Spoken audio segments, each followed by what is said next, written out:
have the Prime Minister of Busoga Kingdom, and that is Dr. Mubawala.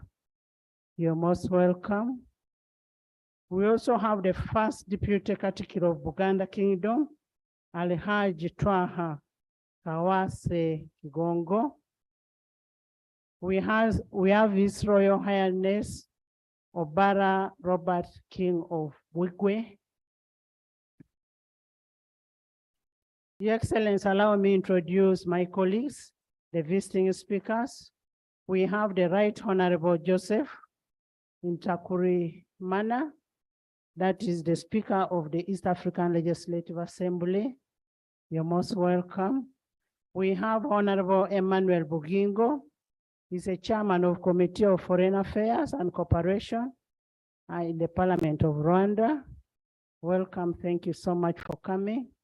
We also have Right Honorable Saguma. He is the second Vice President of the Senate of Democratic Republic of Congo. Most welcome. We also have a delegation of members of Parliament from Congo. Can you just stand up and wave? We have a big delegation from there. You're most welcome.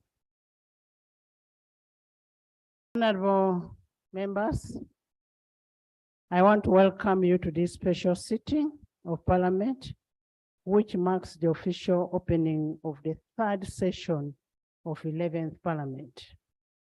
We are profoundly honored and immensely privileged to host His Excellency the President at today's sitting, during which we will receive the address on a state of nation, and this is in furtherance to Article 101, Sub-Article 1 of the Constitution of Republic of Uganda, 1995.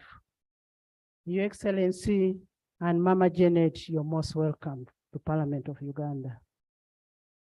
Honorable members and distinguished guests, we are happy to report that Parliament has continued to make significant milestones in promoting the peace, order, development, and good governance in the country as it is envisaged in Article 79, Sub-Article 1 of the Constitution of Republic of Uganda, through its performance in the mandate that is given to the legislature of oversight, legislation, representation, and appropriation.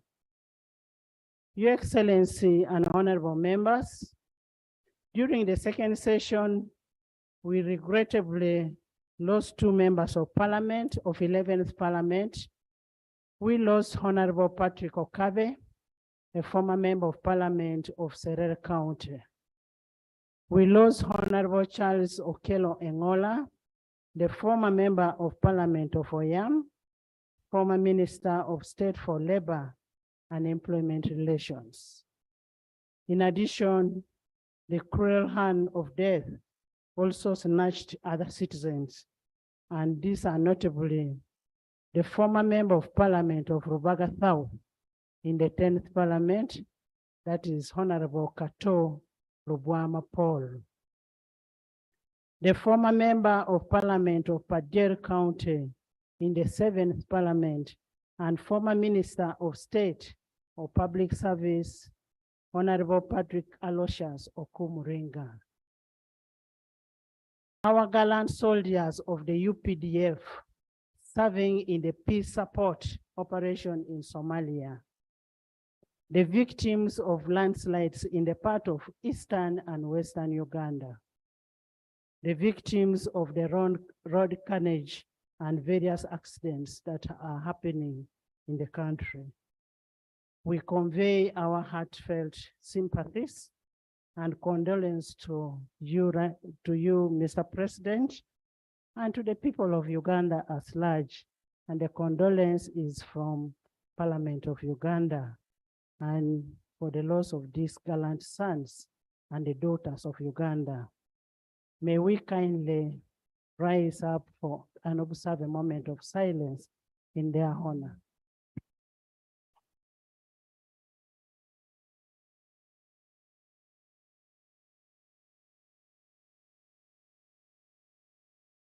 their souls rest in eternal peace.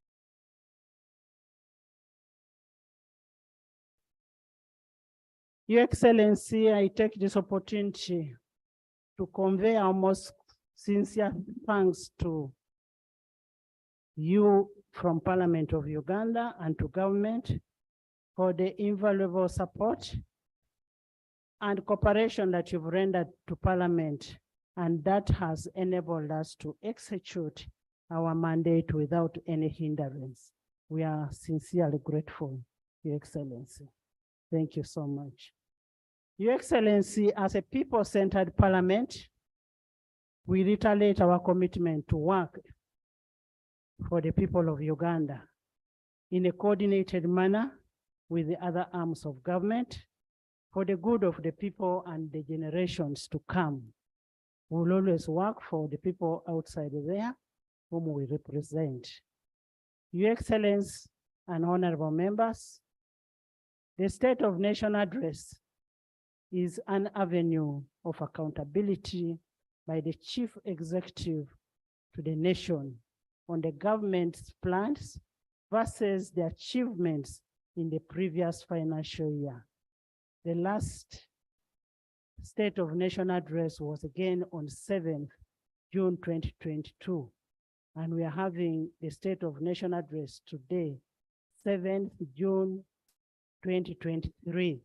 We are giving accountability to Uganda for what we have done in the previous year. Honorable members, the delivery of the address by His Excellency, the President of Uganda, is pursuant to Article 101(1) of the Constitution of Uganda, which marks the beginning of the third session of the 11th Parliament. It's an exposition of the future aspirations of the government for its people in Uganda. I want again to thank and congratulate the members of Parliament for finishing the second session.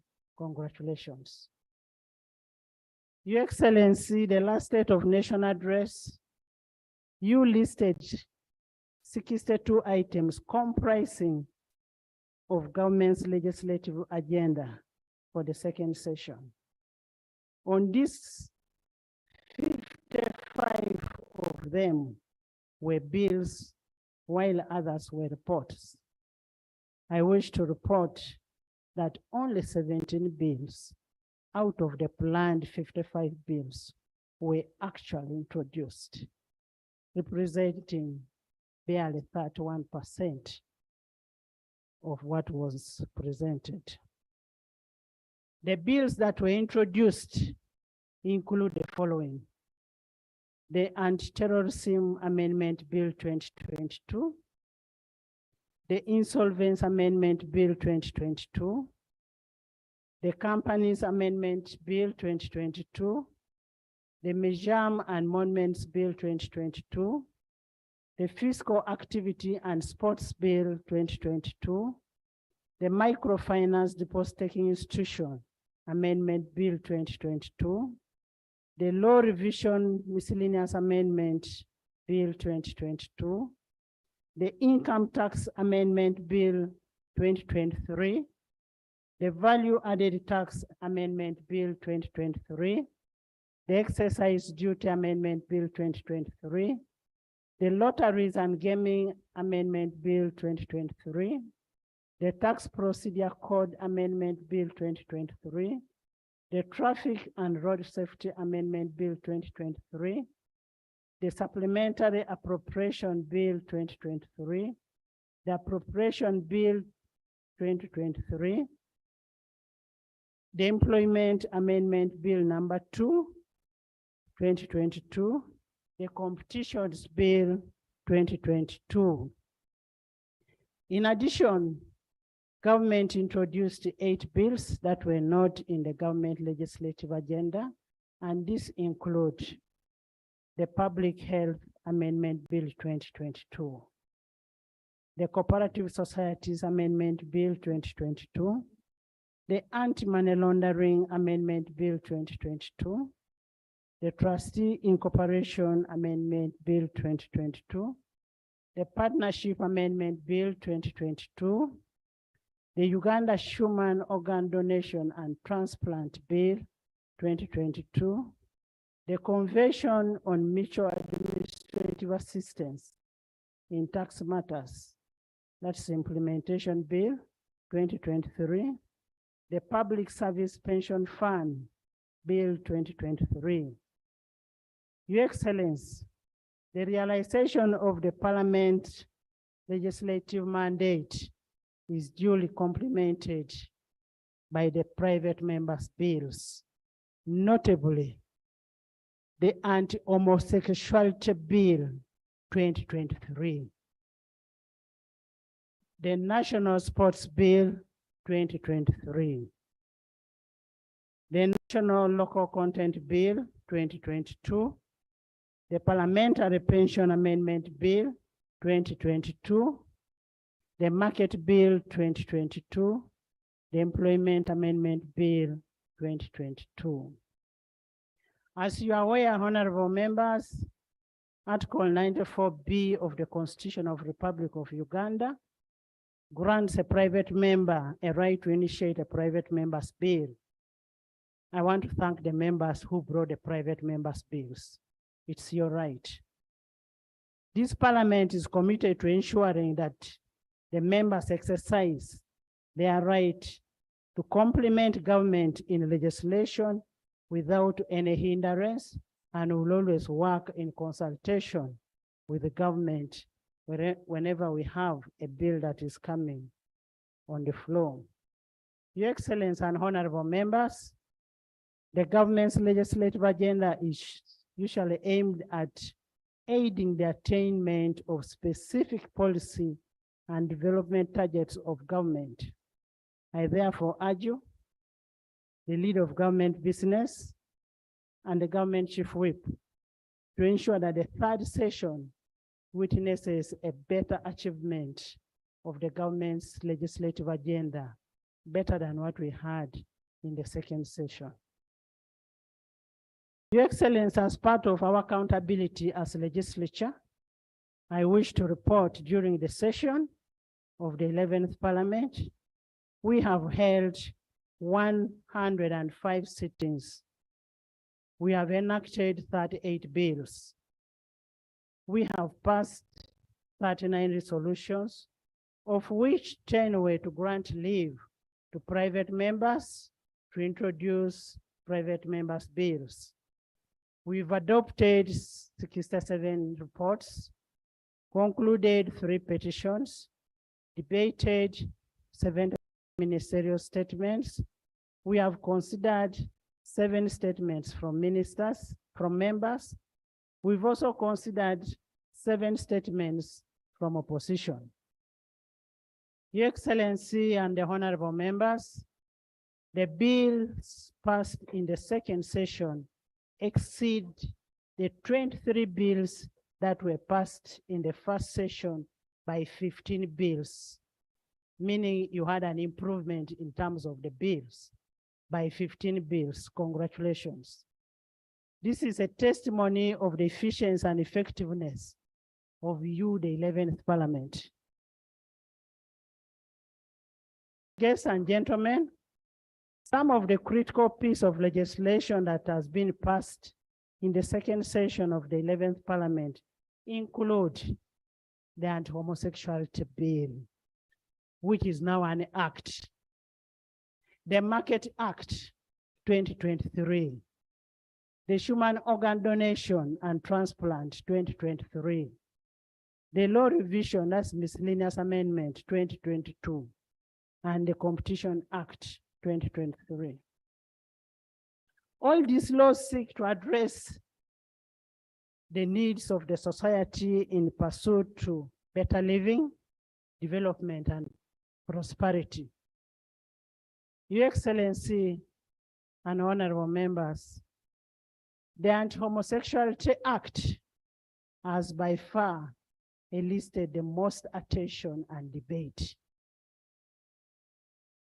I wish to reiterate that as representatives of the people, we legislate to the best interest of our people that we represent, as envisaged in Article 1, 79, and 31 of the Constitution of the Republic of Uganda, in protecting the sanctity of family as a bedrock to our God-fearing country.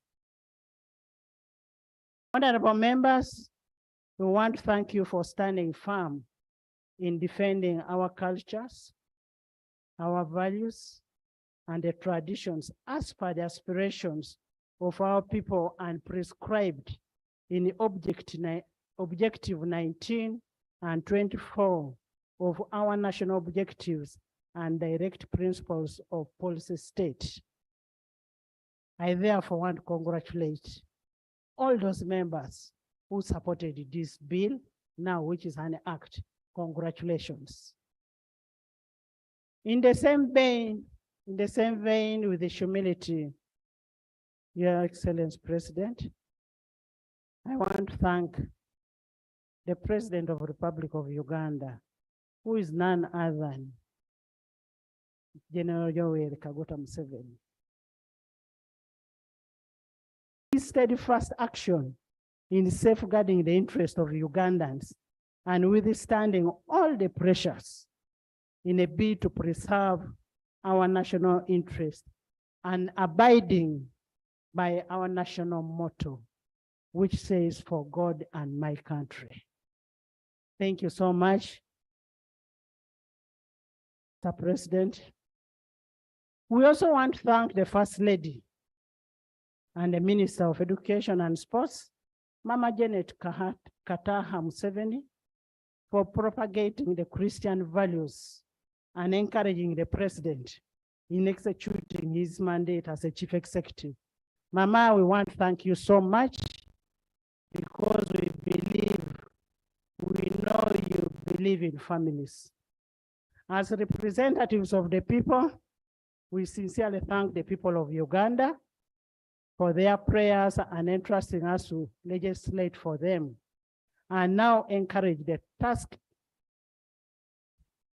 We now encourage the duty bearers under the law to execute the mandate that is bestowed upon them in operationalizing the Anti-Homosexuality Bill 2023.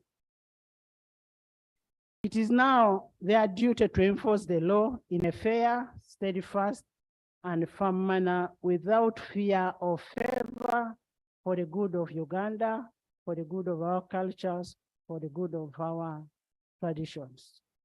I once more want to thank the honorable members for their work that they've done in this session, for their consistency, and the general public for the prayers. Colleagues, as we embark on the third session, which is going to start today, that the President is going to open, we hope he opens it. We are duty-bound to effectively serve our electorates that we represent through a regular attendance and participation both in the House and committees.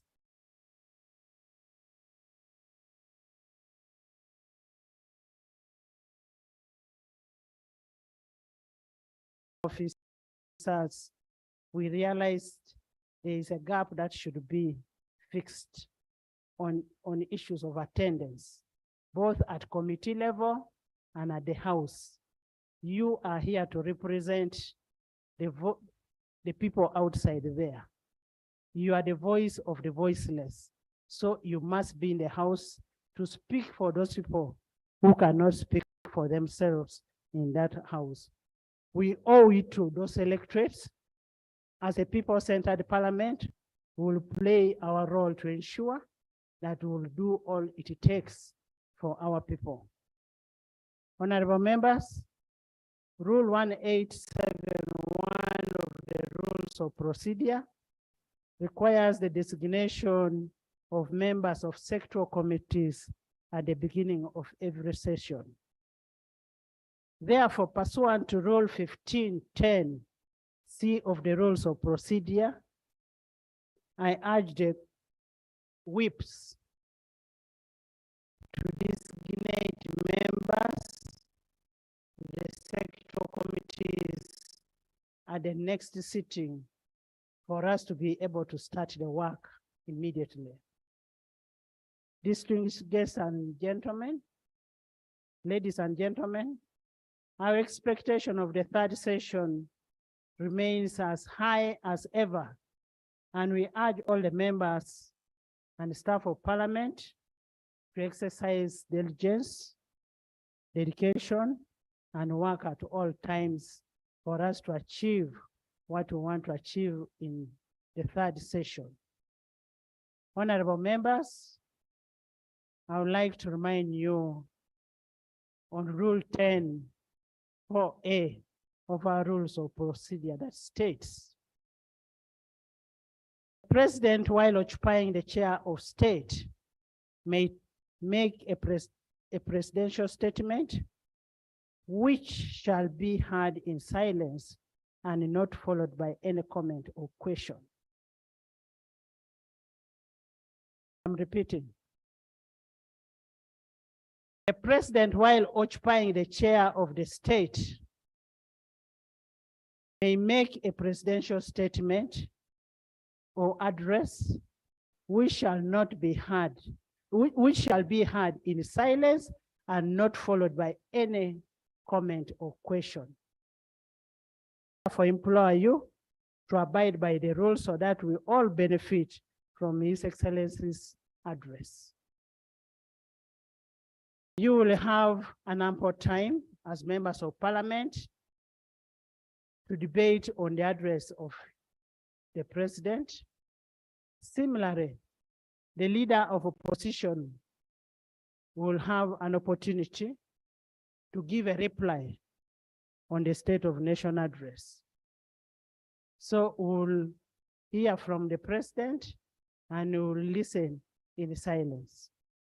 I say all this for God and my country. Item number 5, invitation by the Right Honorable Speaker to His Excellency the President to deliver to Parliament an address on the state of the nation in accordance with Article 101(1) of the Constitution. Your Excellency, the President of the Republic of Uganda, it is your mandate under Article 101, Sub-Article 1 of the Constitution of Uganda, 1995, to deliver to the country a State of the Nation address, the purpose of which this House has convened here today. I now take the singular honor and privilege to invite you, Your Excellency, to address the august House and by extension, to address the country. You are most welcome.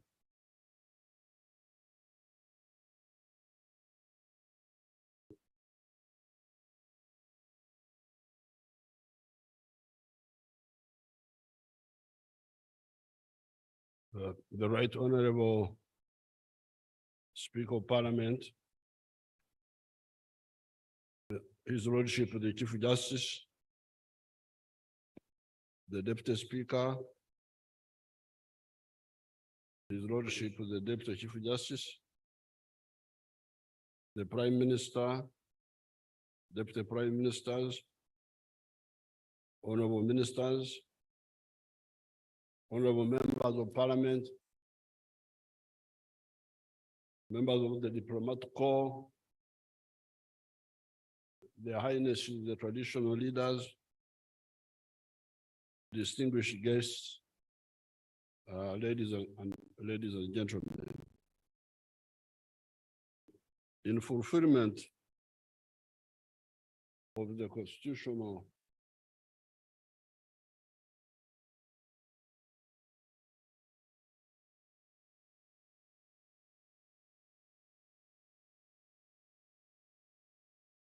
Achai Kayamba.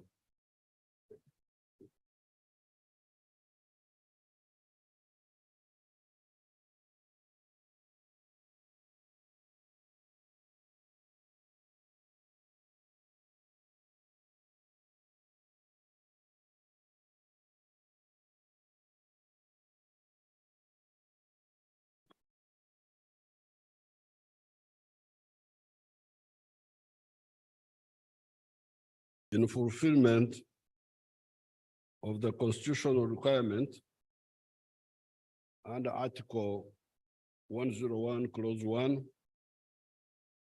of the Constitution of the Republic of Uganda, I'm here to deliver the State of the Nation Address 2023. Madam Speaker, since my last address, a number of Ugandans have departed from this earth, some of whom are the late General Eli Tumwine, former Minister of Security and Senior Advisor to the President on Security. The late Justice Ruby Opio Aweri, former Judge of the Supreme Court of Uganda. The late Dr. Paul Kawanga Simogere, former President of the Democratic Party. The late Honorable Charles Okere Ngola, former State Minister for Labor. The late Bishop Patrick Okabe, former Member of Parliament for Serere County. The late Keith Mhakanzi, former Permanent Secretary, Office of the President. The people who have died in the landslides, in the floods, and our soldiers who died in Somalia. I want to thank the Right Honorable Speaker. She has already asked you to stand up to show respect to the departed, so I will not repeat it. That one is already done.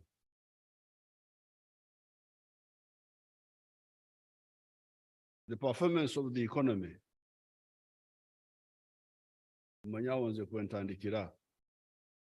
I start with the economy. As a result of the NRM government's deliberate efforts to expand the economic base of the country, a strong foundation has been built for rapid economic growth and socio-economic transformation. In 1986, when the NRM government took administration of the country, the size of our economy was equivalent to US dollars 1.5 billion. That's what it was in 1986. Today, our economy is about US dollars 49.4 billion. In other words, the economy, this is if you use the exchange rate method. In other words, the economy has expanded by more than 30 times since 1986. The economic growth rate for this year is projected at 5.5% in real terms, compared to 4.7% last financial year, 2021-2022. Over the next 5 years, the economy is projected to grow at an average rate of 6.57% per year. But these are the growth rates of the Ministry of Finance. Me, I believe we can grow faster than this. You know, I don't always agree with that Ministry of Finance. And I will say so, I will tell you why later in this very speech.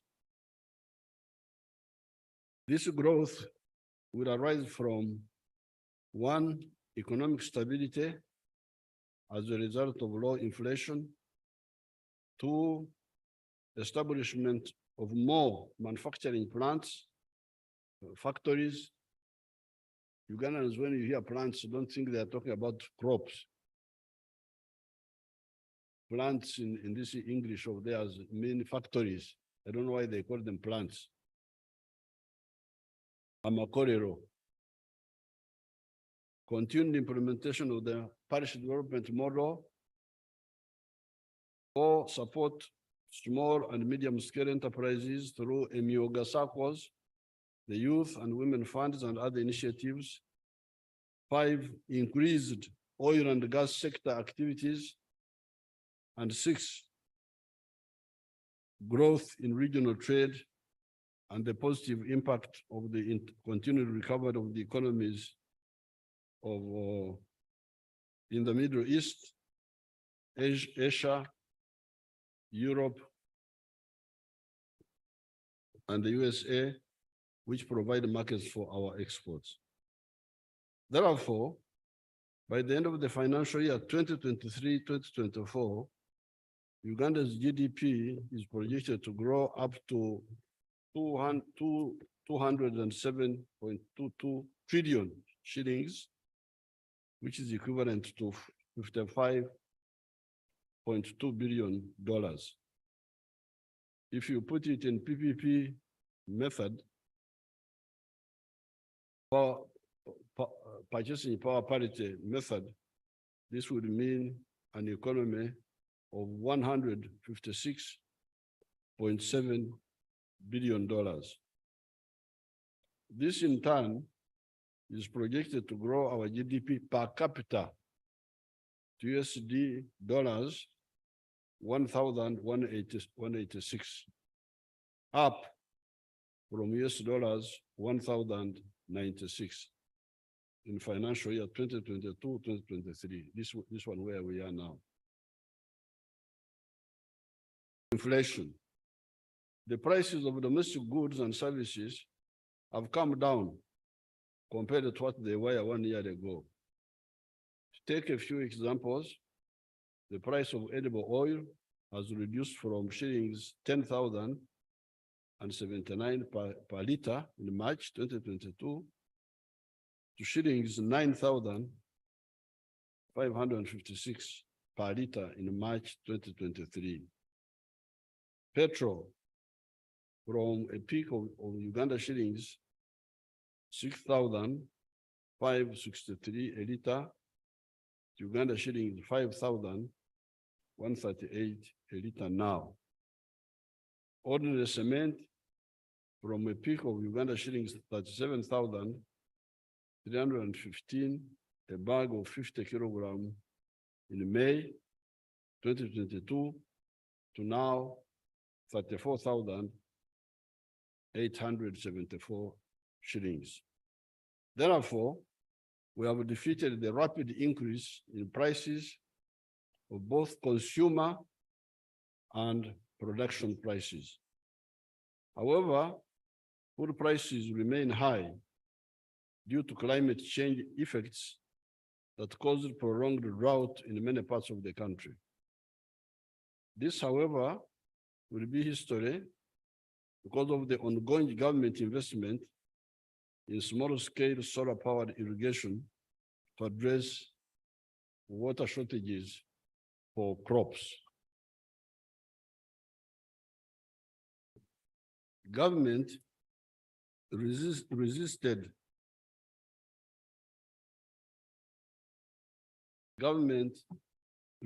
price controls and subsidies when prices went up sharply. You know, there are always those pressures for populist, cheap actions, which are very dangerous to the stability of the economy. This is because these kinds of measures are not sustainable, and they instead introduce distortions in the economy. They bring about the old habits of smuggling, magendo, and can result in shortages of goods in the market.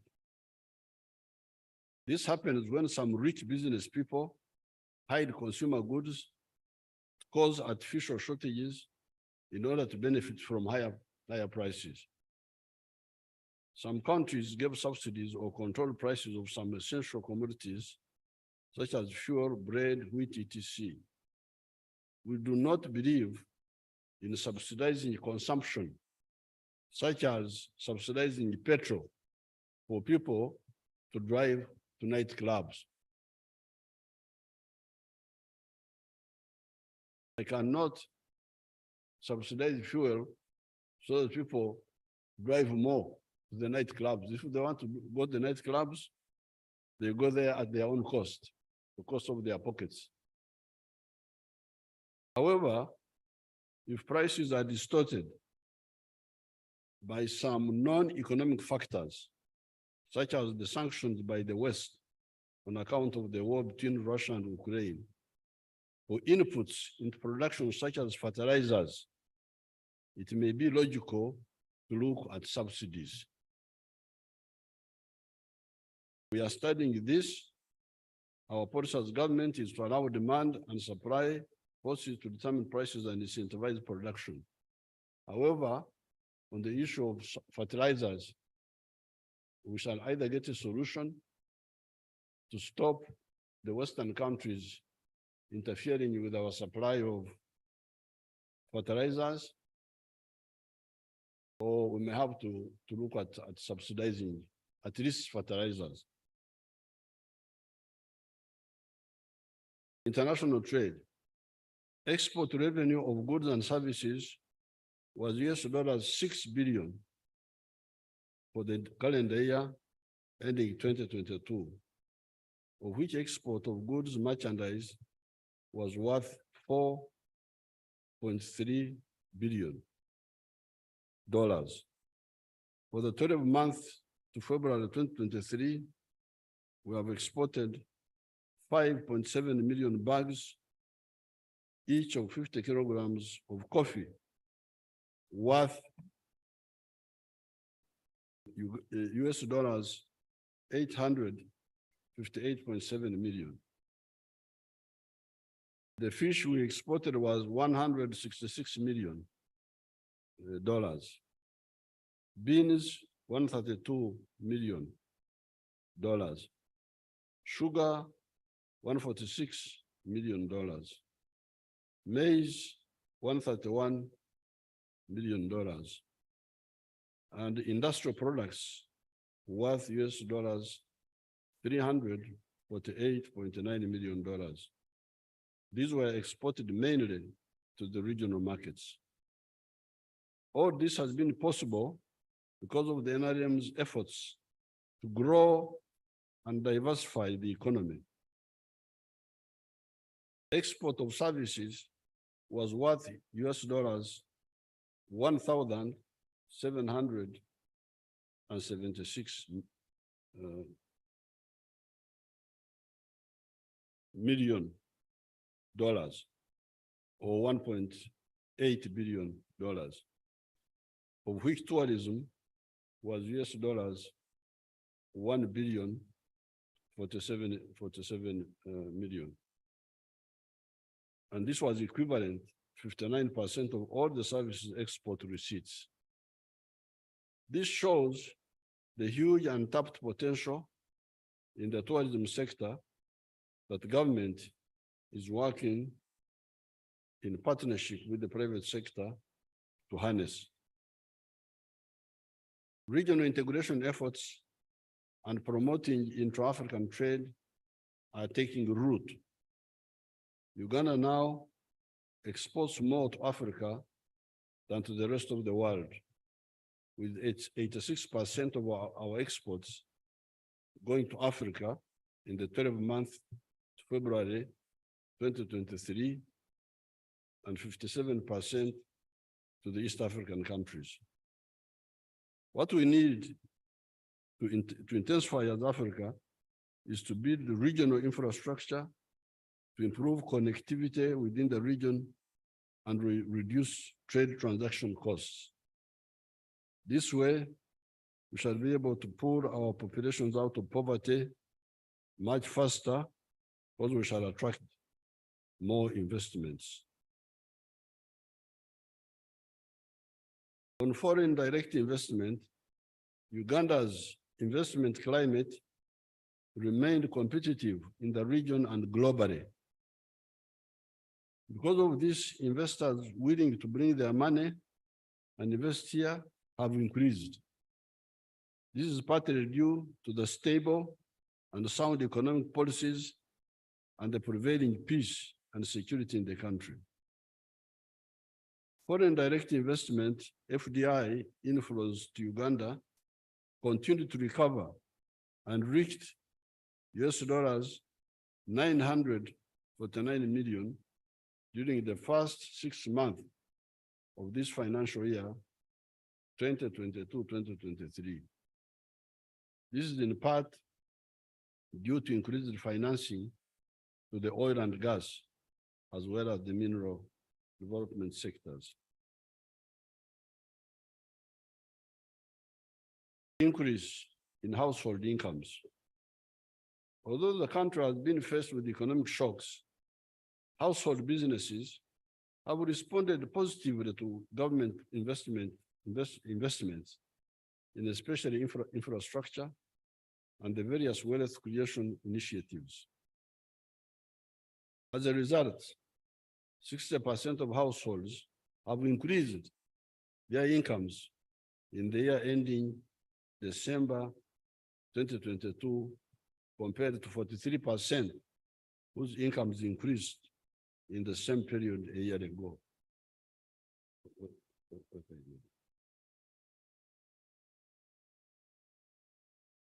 This means that the government's effort to create wealth at household level is taking root.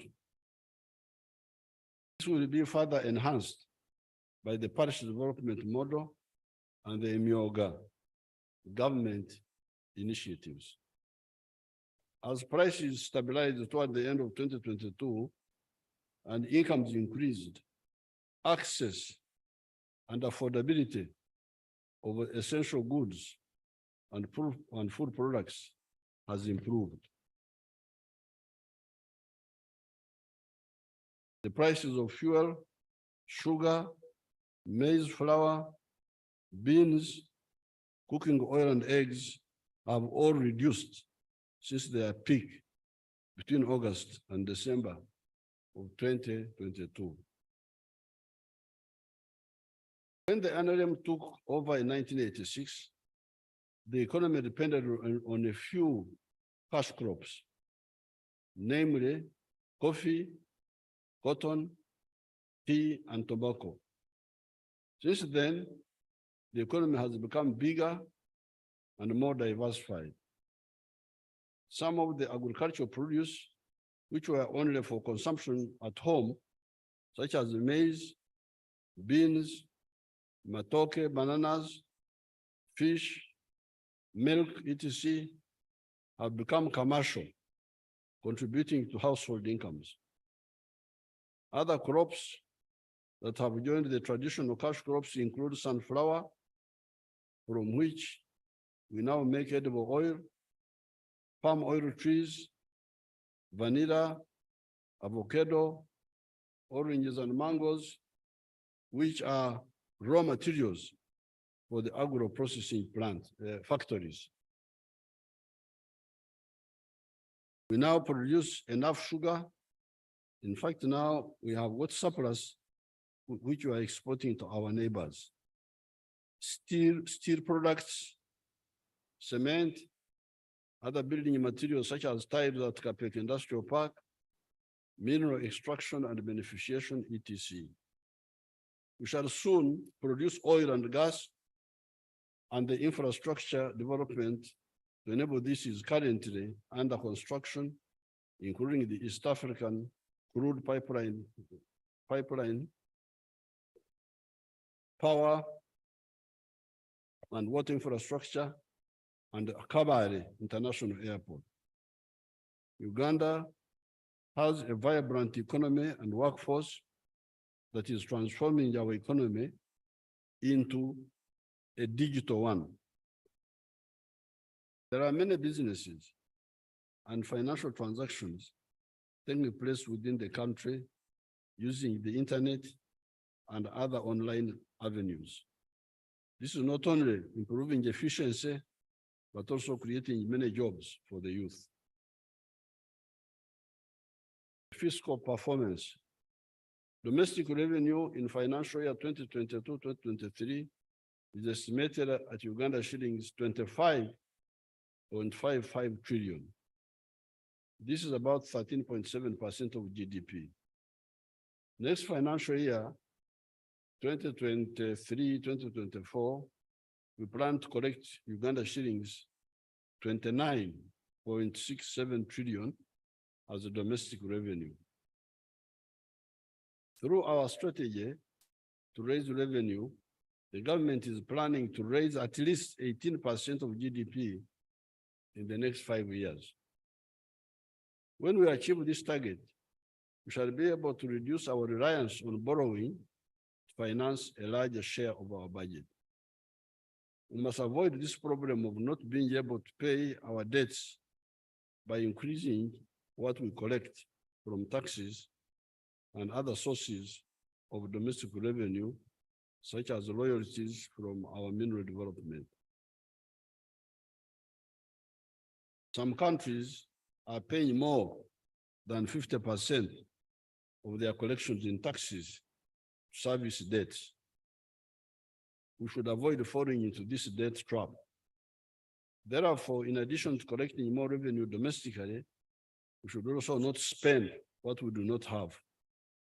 To achieve this, government decided to rationalize government departments to reduce duplication and wastage of taxpayers' money. And the Minister of Public Service is finalizing the implementation plan for this decision. Industrialization. Our industrialization drive is bearing fruit, with many factories being set up.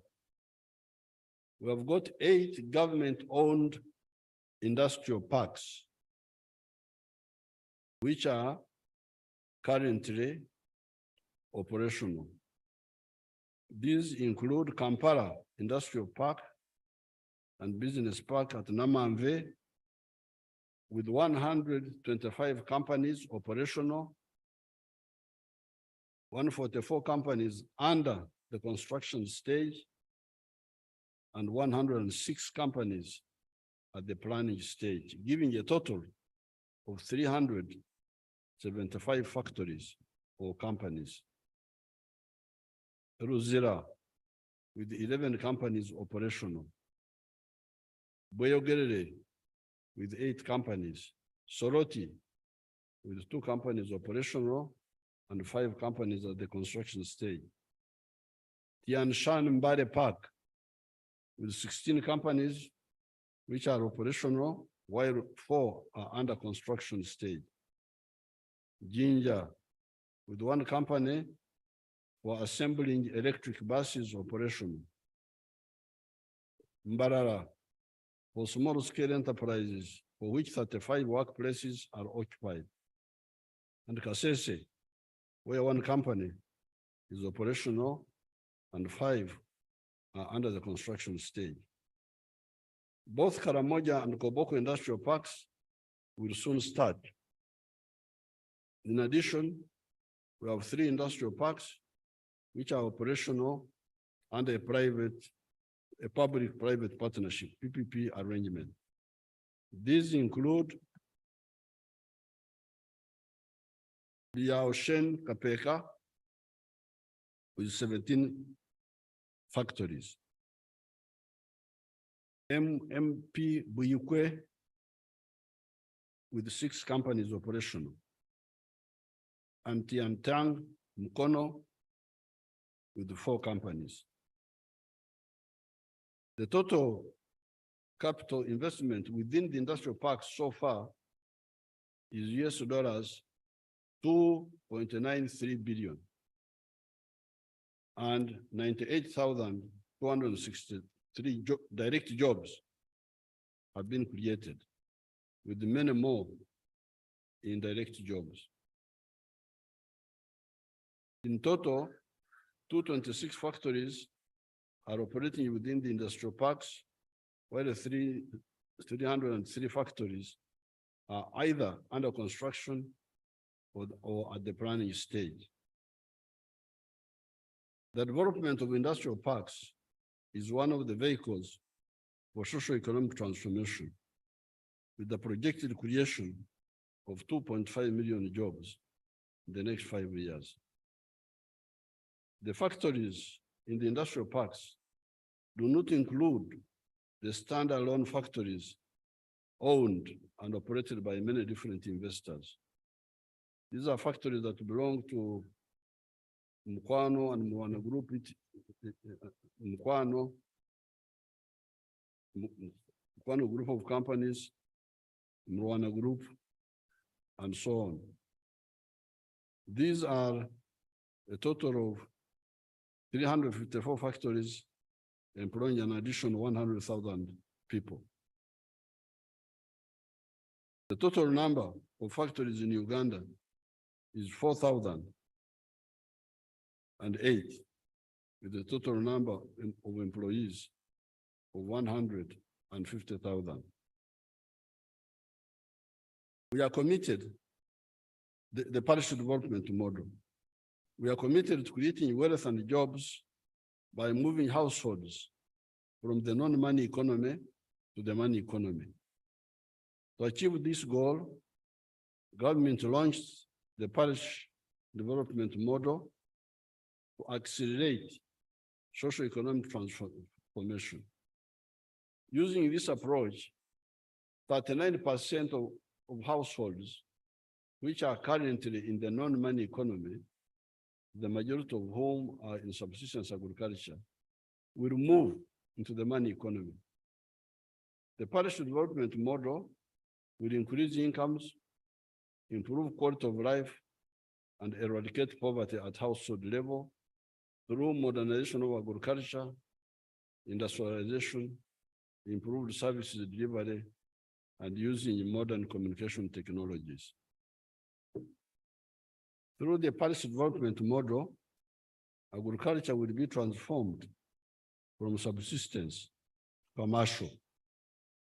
This approach will organize and deliver public and private sector interventions for wealth creation and employment generation, using the parish as the economic unit for planning, budgeting, and service delivery. Therefore, the 10,594 parishes in the country would be the growth and service delivery units in the parish development model. Government has committed Uganda shillings 1,059 billion this financial year for its rollout countrywide. So far, parishes which established circles have received Uganda shillings 50 million each, benefiting 906 circles and more than 21,000 individual beneficiaries.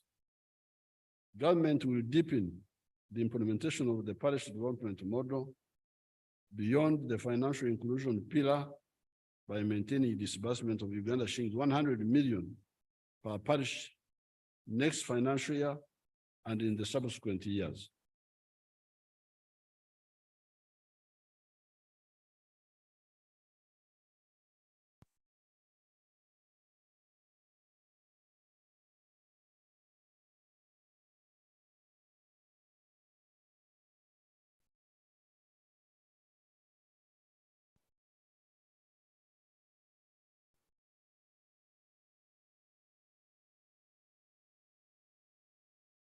When I visited some parts of the country, I was told that some of the parish development model money has been given to people who are not eligible. This includes politicians and public servants. I was also informed about the delays in accessing the funds released by the Ministry of Finance to the target beneficiaries. In some cases, a few elite people come together and form circles and take all the funds released for the entire parish. The State House Anti-Corruption Unit has arrested a number of culprits in the Acholi zone, where I started my up-country inspection trips, and I'm coming to all the other zones. So all the thieves be alerted. I'm coming. I've already been to West Nile, and also to Masaka. And wherever I went, I found some candidates for Zira. The PDM program is a successor program to the NADS and Operation Wealth Creation programs.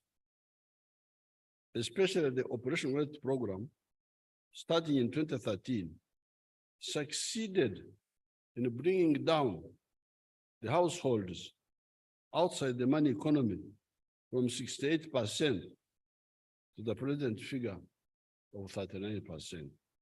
We therefore salute the Operation Wealth Creation. It did something. The Operation Wealth Creation did not only convert 29% of the households from Abakorere Kida Kionka, Teach Me Each Keken, the money economy, but as an example, increased the production of coffee from 2,060,000 kilogram bags to now 9 million bags, and would have increased 12 million bags if it was not for the change to the new model of PDM, which people are still acclimatizing to. The change was, however, necessary so that the program is beneficiaries owned and we eliminate the grumbling of Begabera Boka. The government officials only serve themselves or favor themselves. PDM is saying, do it yourself. Here is a grant from the government to your parish circle of shillings 100 million per year. Besides, the parish is near your home. Hence, no more excuses. This is the strategy of the PDM. The money is there. Keep money given to you, it's yours. Government doesn't want to take back that money. When you pay back, it remains in your circle. And the parish is near. It's not like the sub-county. It's not like the county. It's not like the district. So therefore, no more excuses by people who want to remain in poverty. About 3 years ago, about 3 years ago, I launched a wealth and jobs creation initiative for those who found it difficult to access financing through banks and other lenders for non-agricultural enterprises. This initiative has been successful in mobilizing the youth and women in the informal sector in productive self-employment by increasing their skills, acquiring equipment, and accessing affordable capital. As of the end of December 2022, seed capital amounting to Uganda shillings 558.24 billion had been disbursed, had been paid out, benefiting 6,714 Emyoga circles and covering 1.9 million individual beneficiaries. Whatever mistakes that occur in these low interest poor people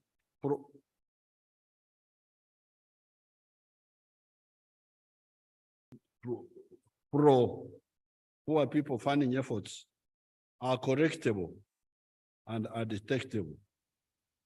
If you liaise with the public in your areas, like I've been doing with the public barazas in my recent trips up country. Agriculture sector as a whole contributed 24.1% of GDP. The sector grew by 4.4% in the financial year 2021-2022 as compared to 4.3% in the financial year 2020-2021.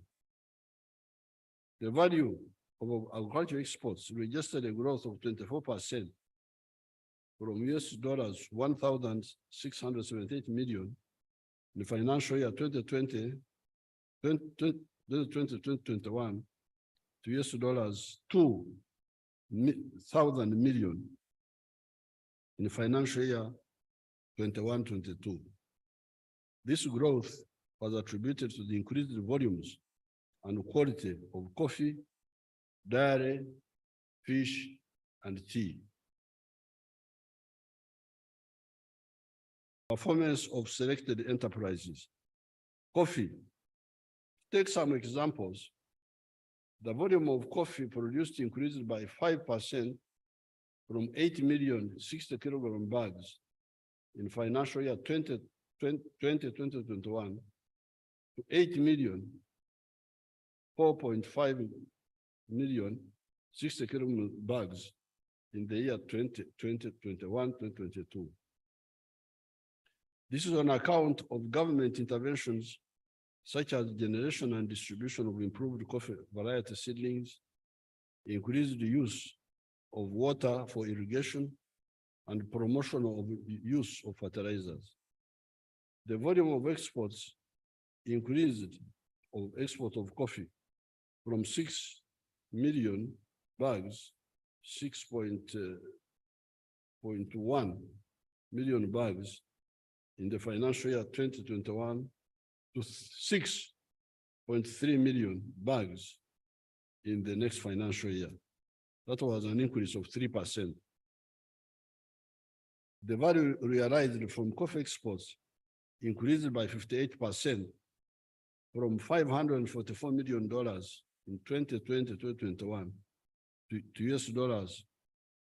$862 million in 2021-2022.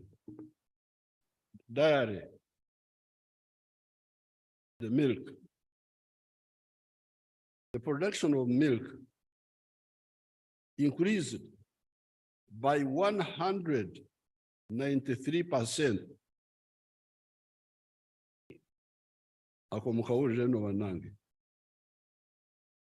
The production of milk increased by 193%. Not 10% like this one of finance. Finance is 6%, 5%. There's a percentage that Ministry of Finance. I have young, I have here, milk grew by 193%. With these economies, which are so rich in natural resources, we should not continue talking about this 6-7%. This speech which I am reading is mainly from Ministry of Finance.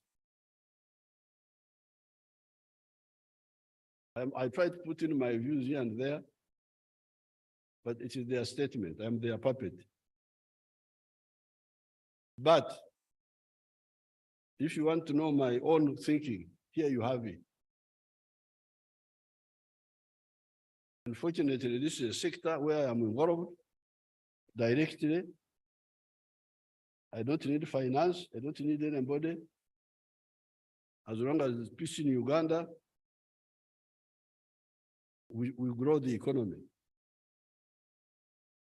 So the milk sector grew by 193%. 6%. 6% you are coming from underground. And you say, I've only come 6%. When will you get out of the ground?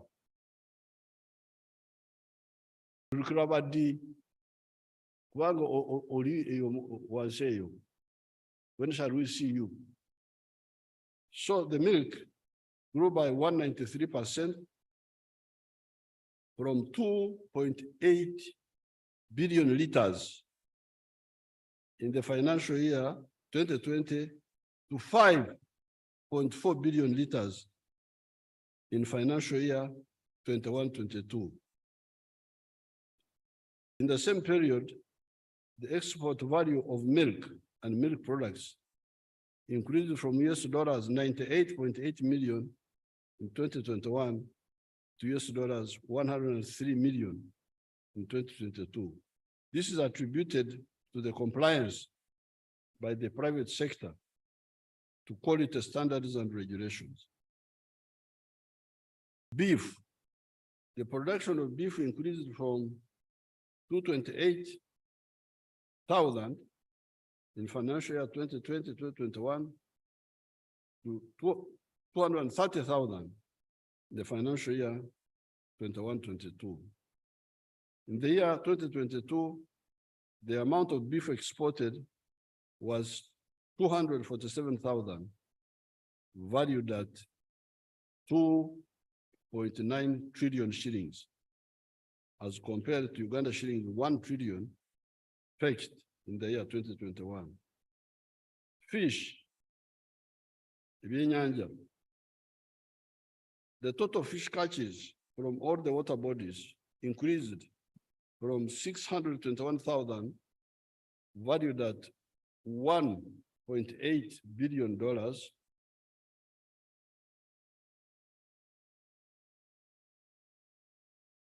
this figure here, my people, 1.8, they say dollars, but I don't think it's dollars. It must be shillings. In 2021 to 651,000, valued at something. They will have to correct it. I don't think that's correct. It must be shillings. The availability of raw materials of fish sustained operations of the 12 fish processing factories. Performance has been a result of government focus on gazetting of fish breeding grounds, enforcement of fisheries laws and regulations, provision of quality fingerings and fish feed, and providing and enabling an enabling environment for the private sector to invest in aquaculture. The value of fish and fish products exported increased by 27.7% from US dollars. This one sounds more correct. From US dollars 148 million in financial year 2021 to US dollars 156 million in financial year 2021-2022. Provision of quality agricultural inputs. Government is currently implementing the parish development model, transform the livelihood of the 39% of the households still in subsistence economy to modern commercial farming. The strategy under PDM is transfer funds to parish-based circles where farmers can borrow and procure inputs such as seed and agrochemicals for agreed and selected enterprises. Government will continue to ensure that farmers across the country access quality seeds, planting and stocking material, disease and pest control, research, extension, and overall policy guidance. Pests, vectors, and disease control. The National Agricultural Research Organization, NARO, is conducting research on an anti-tick vaccine development and has already launched trials. Efficacy evaluation trials have started at Chibarara Prison Farm, Isimba, Maruzi, Nabwin, and Mbarara. Government continues to facilitate research in disease-resistant varieties and building capacity of farming households on the best agricultural practices on integrated pest and vector and disease management and other efforts. mechanization and farm power.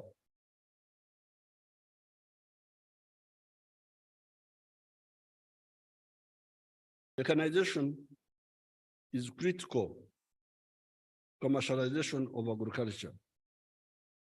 In the financial year 2021-2022,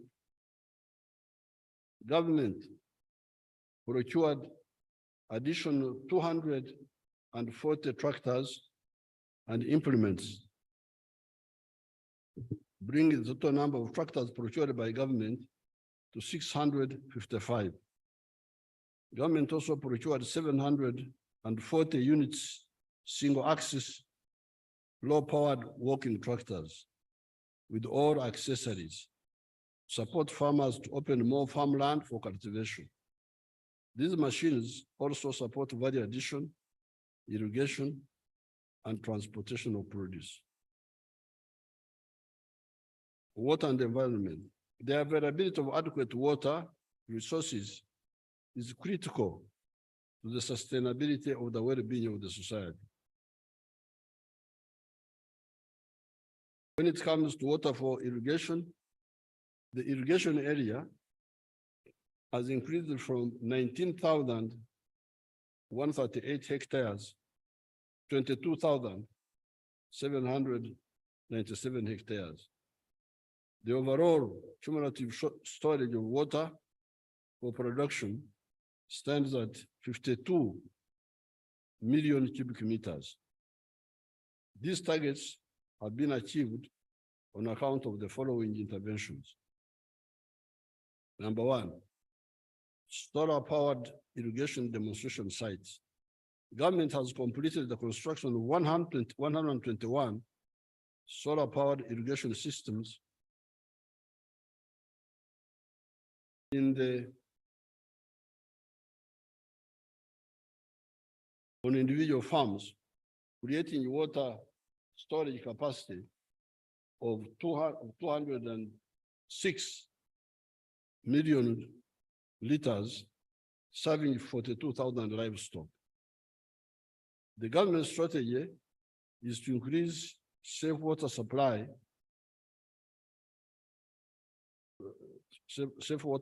coverage for both rural and urban areas. This is for human beings.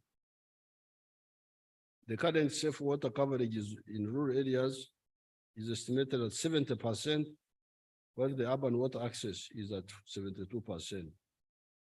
Out of 70,512 villages, 49,102 villages have been served with at least one source of safe water. To achieve the planned target to restore wetland cover back to 13%, government is implementing several interventions that include restoration of degraded wetlands, demarcation of wetland boundaries, and strengthening awareness and sensitization campaigns on conservation of wetlands, as well as providing alternative livelihoods for people that have been encroaching on wetlands.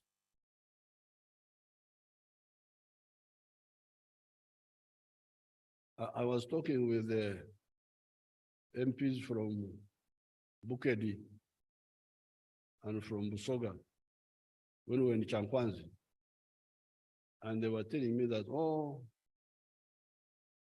our people have been in the wetlands for a long time. Then I said, okay, they've been growing rice. So I said, how rich are they now? Because they have been destroying the wetlands, growing rice. But how well are they doing? The MP from Bukedi said, Bukedi is the second poorest after Karamoji. And then Busoga was following. So the question is, if being in the wetlands is good, why is poverty so serious? I will get time and I come and we'll really discuss this issue with the people themselves.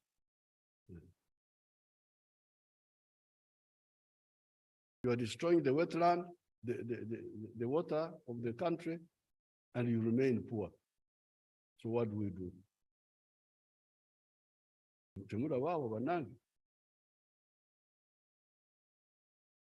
Floods.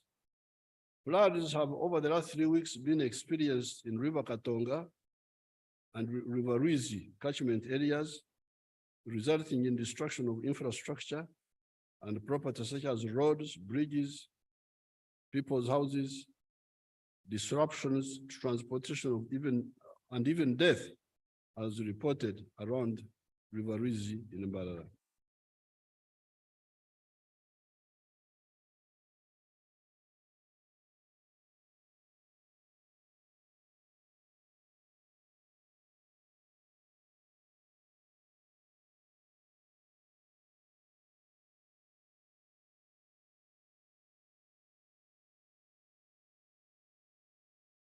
Some of my people have mixed up my papers here, but I will manage them. They are put 21 before 20. So here, I will read it the way it is. They will sort it out. Here they are saying districts of Buweju, Bushenyi, Ibanda, Isingiro, Kabarore, Kamwenje, Kanu. So they are talking about irrigation.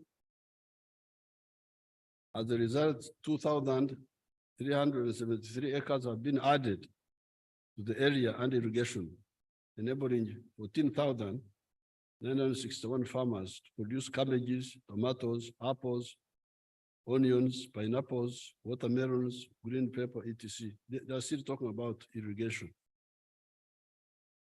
The following medium-scale irrigation schemes have been completed.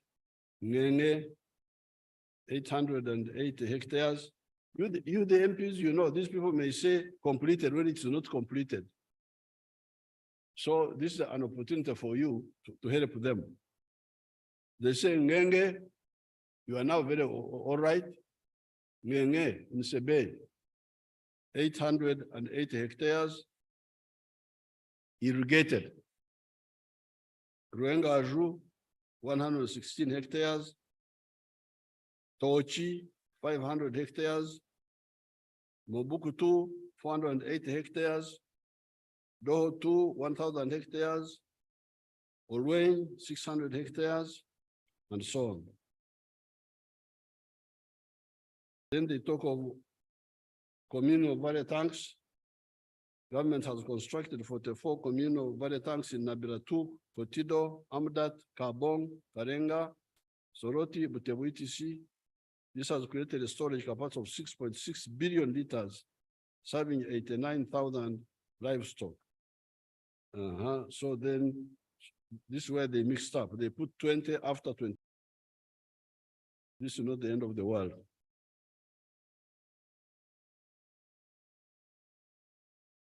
Ekitata muyima. Abaganda tulina eddagala ly'ebizibu bino. Ogambira nti kasita obeera n'obulamu, ensobi zigenda kutereera. So this will put my 21 before 20. But somehow you can combine the. There has been major disruptions to transportation arising from the damage of Katonga Bridge, which was washed away by floods. The floods also led to the eroding of wetland vegetation and gardens in the upstream parts of the catchment. This flooding was caused by a dam breach along the 4-kilometer stretch of the Kalungu-Gomba Road in Bugomara village, Rwabenga sub-county in Kalungu district.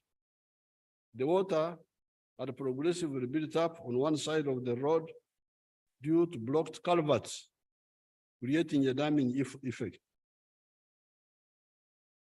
This created a massive force beyond the capacity of the road, creating a dam breach, which led to a sudden release of a large volume of water that moved downstream the Katonga River. As the flood wave moved downstream, it moved with a lot of papyrus and gardens, causing significant damage to infrastructure. The interventions to address the problem of floods involve protection of water catchments and the general environment so that they perform their function of storing and releasing water safely, even when there is increased rainfall. Regular maintenance of water bodies and rivers so that they perform their water storage and conveyance function. Demarcation and protection of lake shores, riverbanks, and wetlands. To limit encroachment by settlements, construction of water storage facilities, agricultural activities, and other development, and strengthening of the early warning systems and the enforcement of the water and environmental laws at all levels. People who damage the environment do so at their own risk. Have we not seen enough examples? Nantabulirwa yasabana na bwabumba. That's what we say in our language here. The one who does not listen to advice insisted on using a clay boat on the lake and drowned in the lake. Somebody created a boat from clay, and people told him that clay cannot make a boat. Don't do it. He couldn't listen. He made a clay boat, he put it in the lake and drowned there.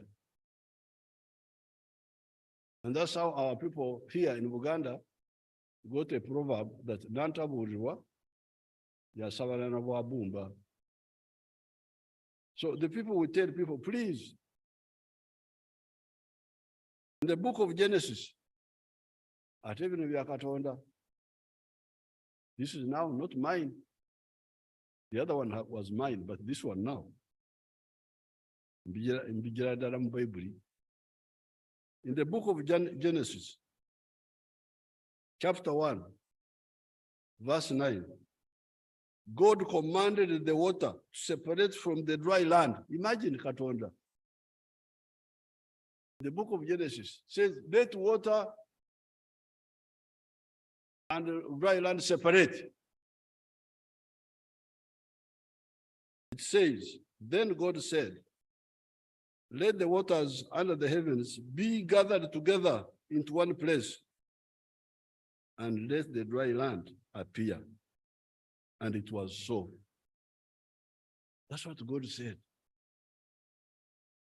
But the Ugandan comes and says, God was wrong. What is dry, what is water? I will turn into garden.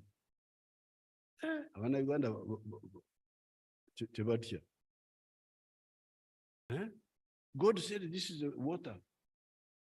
And you say, no, he made a mistake. We shall get time and talk. All the death from landslides, floods, etc., come out of rebelling against God, rebelling against science, and rebelling against common sense. Water bodies and their miga, the miga is the Nyankore word for the edge of the water body, are not for human settlement. They are for water conservation. Priorities. Government approved the agriculture value chain development strategy, which recognizes that intervention and the partial development model will prioritize the following: guiding farmers on enterprise selection, ensuring adequate quantities and qualities of seed, breeding and stocking material, i.e. research and breeding.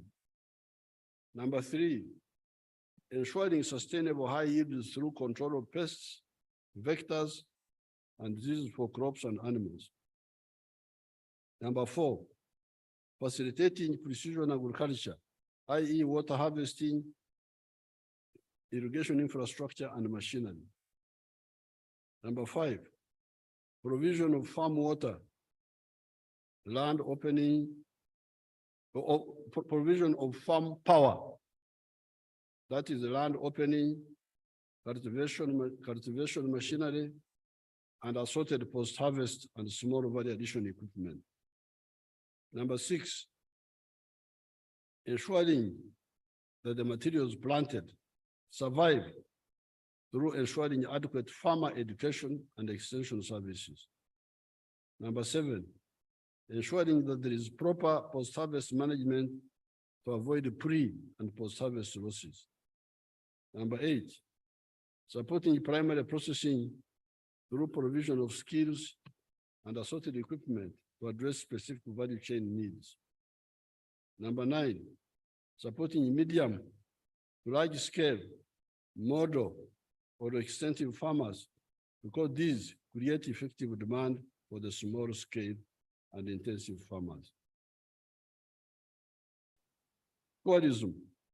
Tourism is another area which has got significant potential for the economy. We have the best tourism sites, including our national parks of Chidepo, Maxon Falls, Queen Elizabeth, Lake Mburo, Elgon, Rwenzori, Chibale Forest, Bunyonyi, and many game reserves across the country. Uganda's tourism sites rank highly in international media outlets and global tourism agencies. Despite the global lockdown, we received about 500 tourists in 2021 and revenue of $530 million. The number of tourists coming here has recovered since the lifting of the COVID-19 lockdowns to 814,000 by December 2022 and earned us $1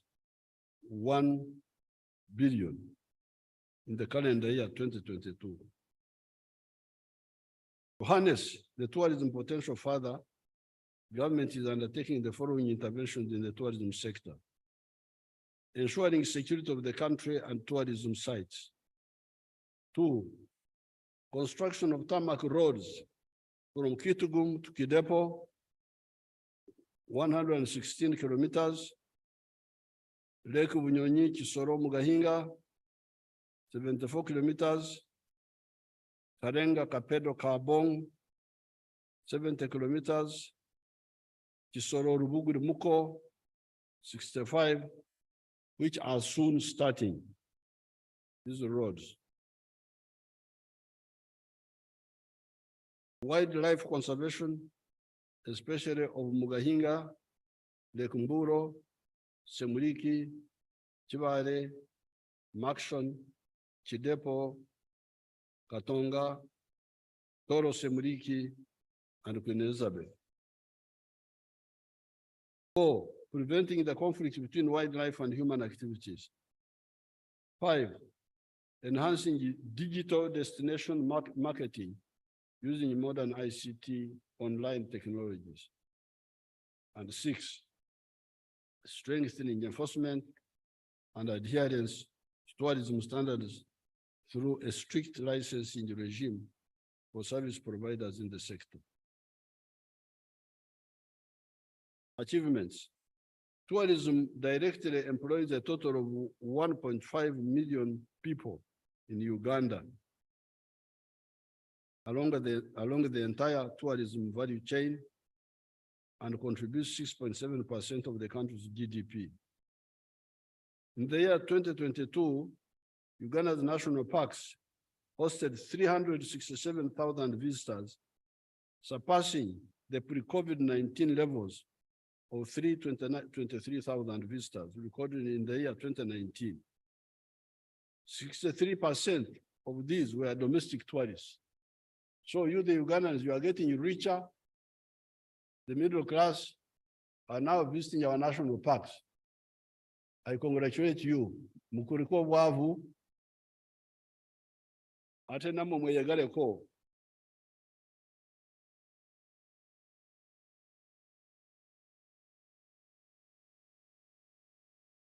although we had corona, you hear that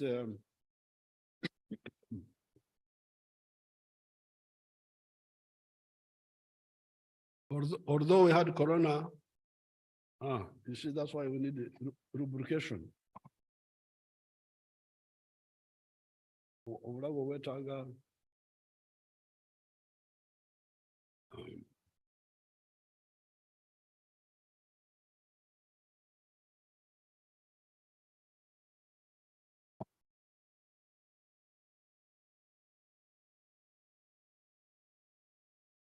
Although corona stops people from coming from outside,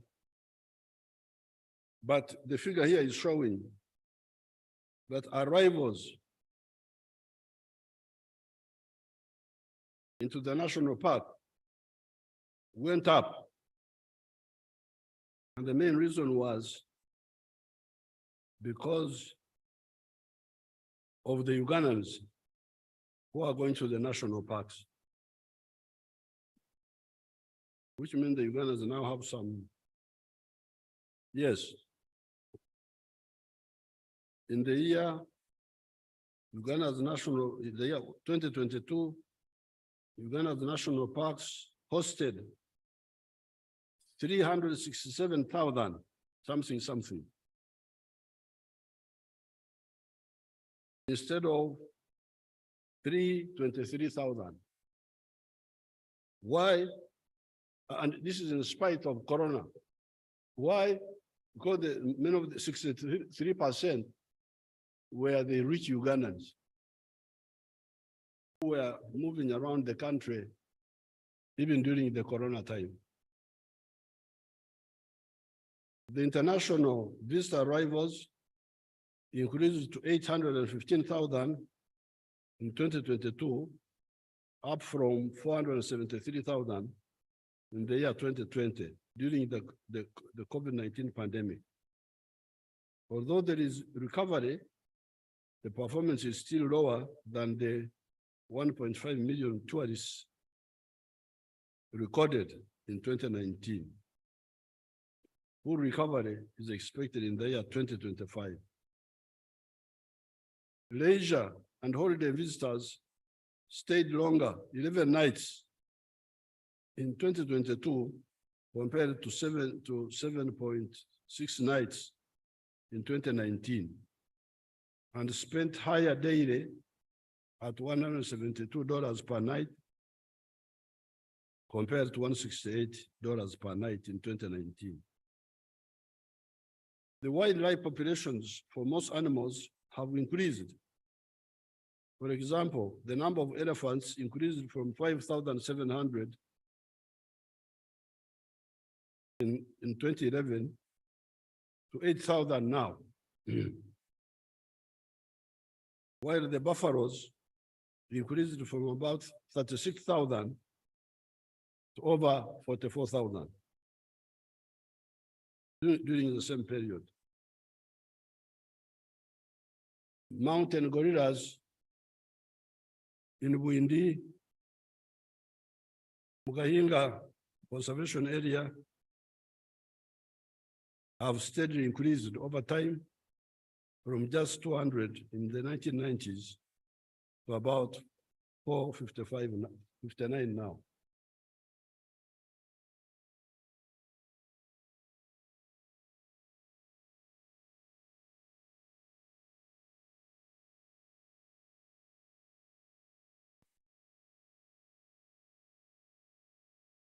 Infrastructure development.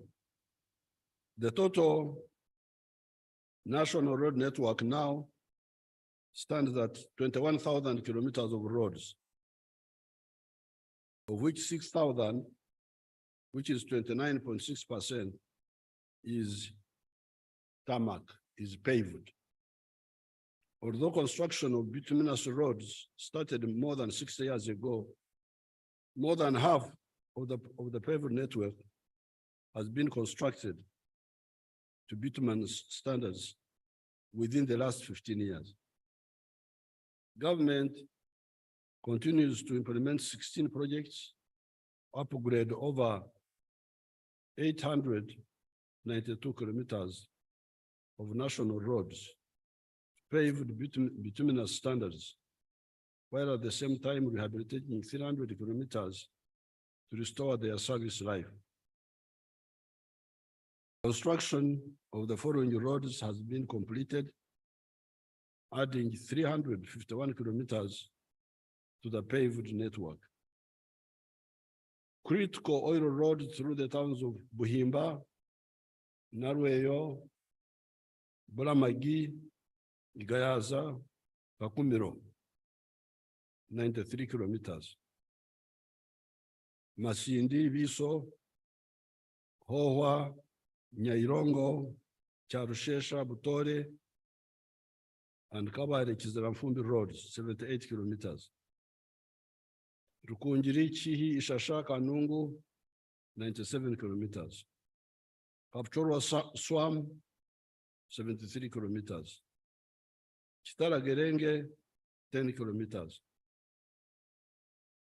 The rehabilitation works of Mtiana, Mubende, 86 kilometers. 14 kilometers town roads in Mbende. Oruyo, Pakwach, 62 kilometers. Arui Nebi, 33 kilometers are ongoing. Government is expediting the construction of the standard gauge railway starting in next financial year, 2023-2024, starting with Malaba to Kampala.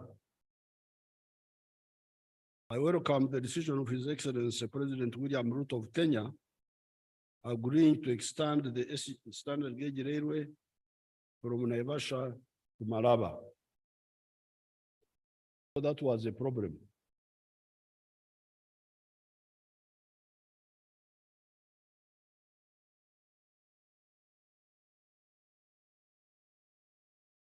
In the meantime, the rehabilitation of the Tororo to Guru meter gauge railway and Kampala meter gauge railway are underway. As regards road transport, priority will be given to maintenance of existing road networks, especially in the urban areas, continued upgrade of selected strategic roads from gravel to bituminous surface, maintenance of national, districts, and community roads by facilitating each district in the country with a minimum of Uganda shillings 1 billion to upgrade and compact the dry weather Maram roads next financial year. Infrastructure priorities. Government has over the years invested heavily in infrastructure, and this has helped to narrow the huge infrastructure gap we had in the 1990s. However, there are still critical gaps that the government will continue to prioritize in order to reduce the cost of doing business, such as lowering the power electricity price. You know, these people use their mysterious language, power tariffs and all that. Lowering the electricity prices. Power tariff, they just mean electricity prices for manufacturers and other businesses. The critical infrastructure include the railway and the upgrading of airports, including completion of Kabare International Airport, which is at 91% completion, and Entebbe International Airport, which is at 71% completion. Development of new ports on our lakes, and completing the heavy investment in the energy infrastructure, e.g. Karuma Dam and associated transmission lines. We also need to build new airports near the tourism destinations, such as Kidepo, Bwindi, Kasese, etc. Tourists, the rich people, don't have time to come, land at Entebbe, drive for 700 kilometers to Kidepo. No, they don't have time. We need to build airports for the rich foreigners to land near the national park, see the animals, and he goes away. But those airports, of course, also help with security. Like now with operations, night operations in Karamoja, we fly from very far, from Nakasongora, from all those places. It's better to have an airport within a good airport, which can operate by day and by night in those areas.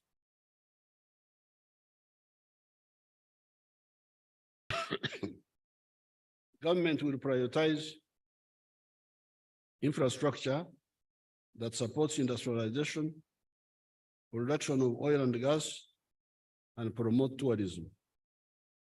These include industrial parks, electricity power substations, extending and upgrading electricity transmission lines, water for industrial use, and ICT infrastructure. Energy. The total electricity generation capacity is now 1,346 megawatts from 60 megawatts in 1986. This will increase 1,800 megawatts once Karuma is commissioned this year. This means, therefore, that the construction of the transmission lines to evacuate this power must be completed without further delays. These lines include Karuma, Kawanda, 400 kV, Karuma Oruyo, 400 kV, Karuma Lira, 132 kV, and Kole, Gulu, Nebi, Arua.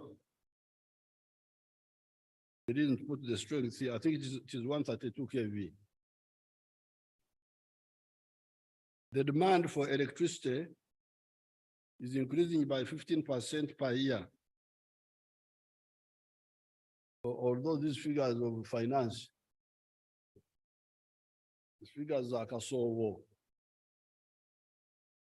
My figures, you had my figures of the milk, 193%. And about 15%. Anyway, we are talking with finance. I think we shall eventually agree. They are beginning to wake up. Because they are the ones who wrote this.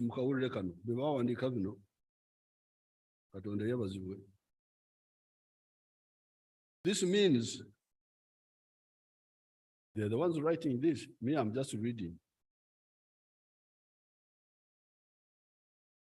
This means that even with 1,800 megawatts installed electricity generation capacity by the end of this year, there will not be enough power for consumption and for manufacturing in the next 5 years if we don't continue to invest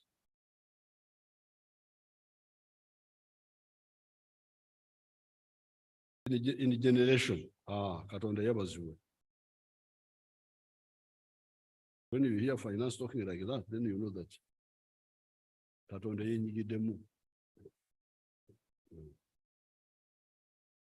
Kubanga Abafrika bamenyera obwavu. Bagala abatawanya kuva mu bwavu. Given the many manufacturing factories that are being established in Uganda, we shall need to both increase and diversify our energy sources, including nuclear energy, to supplement our other sources such as hydro, solar, and thermal power. Nuclear energy is expected to add another 2,000 megawatts to the national grid by 2036. However, by 1940, we must ensure the generation of 52,000 megawatts from all sources. I'm glad they have now put it here.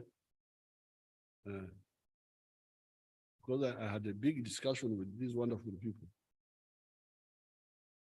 You know, our brothers in South Africa,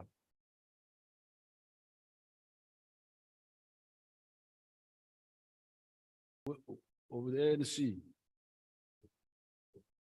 when they came in, the whites, those people were fighting, were generating 36,000 megawatts of electricity. This was 1994. South Africa was already generating 36,000 megawatts. Now here my people are talking of 1,800. And they are talking about it as a big thing. They are very happy to talk about it. They are not embarrassed.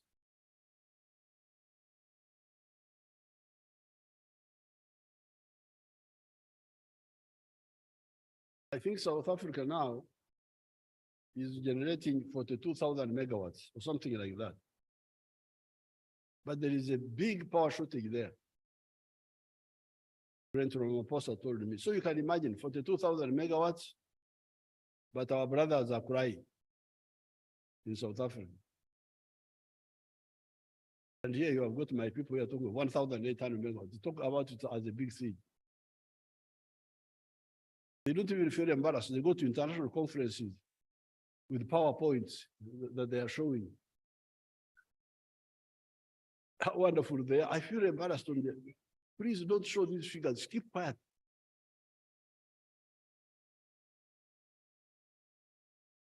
But now, they have committed themselves. Because the problem is not money. The problem is vision. If we have got a vision, we shall get the money. Even from our own sources. But if you don't see, what can people do? So they are now talking of 52,000 megawatts by 2040. I think that's a bit too far. But wakiri. In the immediate future, government shall prioritize investment in the rural electrification, in the remaining sub-counties, electricity connections for upcoming industrial zones and factories, construction of additional power substations, strengthening the capacity of the Uganda Electricity Generation Company, and so on. Above, in this speech, these are my own words now. Most of the others have been the ones of finance and those groups. And energy and agriculture. So, as a loyal delegate, I have represented them. I have told you exactly what they wrote. But this is now mine. Above,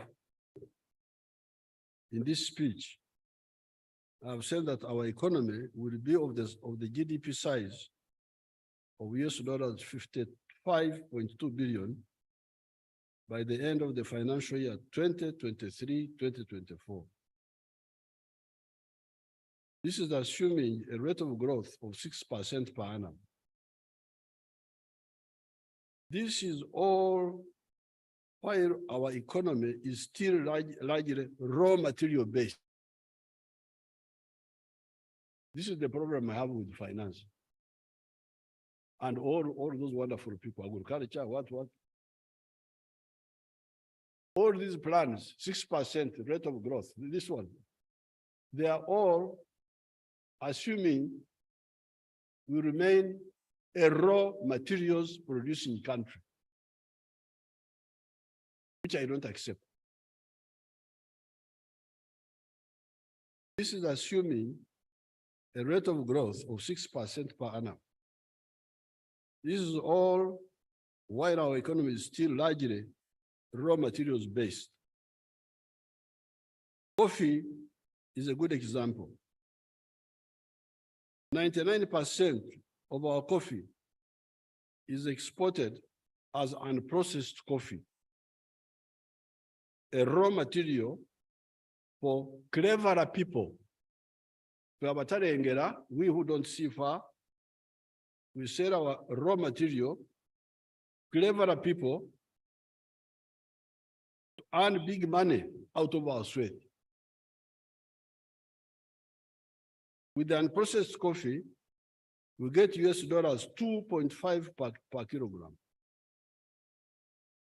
If the same coffee is processed, a kilogram will give us US dollars 40, increasing in value by a factor of 15. If this logic of value addition is extended across the entire spectrum of our raw materials, our economy will expand by at least a factor of 10.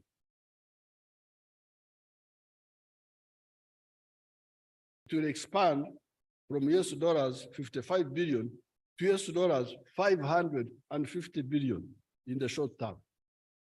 Why? Why do I say this?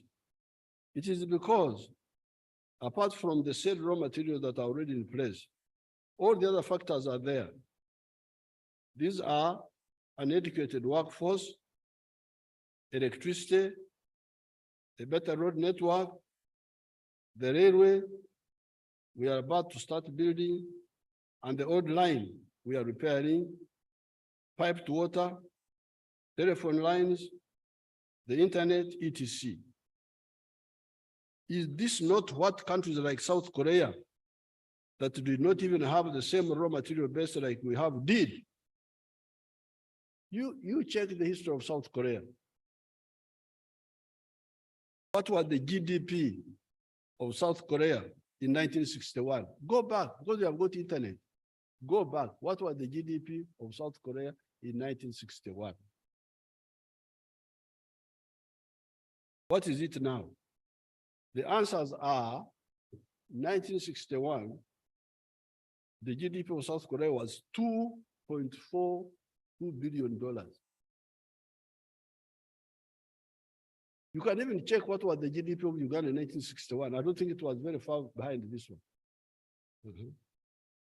Today, the GDP of South Korea is 1.81 trillion.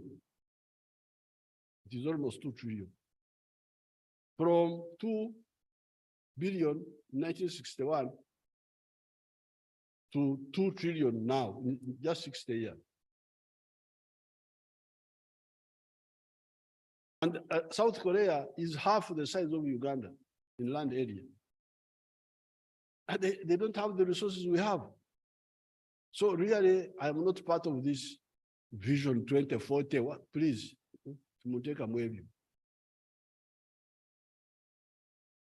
that the plan is to remain poor until 2040. That is their plan. In the Sijiri Mweyo, that's not mine, but I am presiding officer. If you are presiding over confusion, you also bring some confusion too.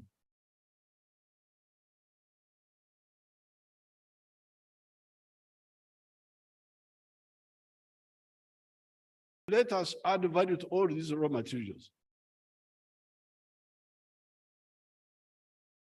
We only have two obstacles to this remaining problem. Delaying and tossing up and down investors This delaying and tossing up down investors. One day, our late Prime Minister Nsibambi, who was sitting in one of those rooms, I was sitting here, Nsibambi was sitting there. There was a rich man, I've forgotten his name, from America, a white man, whose company has got wealth bigger than the GDP of the whole of East Africa. So I was trying to convince this man to come here. And Nsibambi said, you write to me, that this man writes to him. I told Nsibambi in Uganda, uyo musajja tasobola kuwandikira gwe.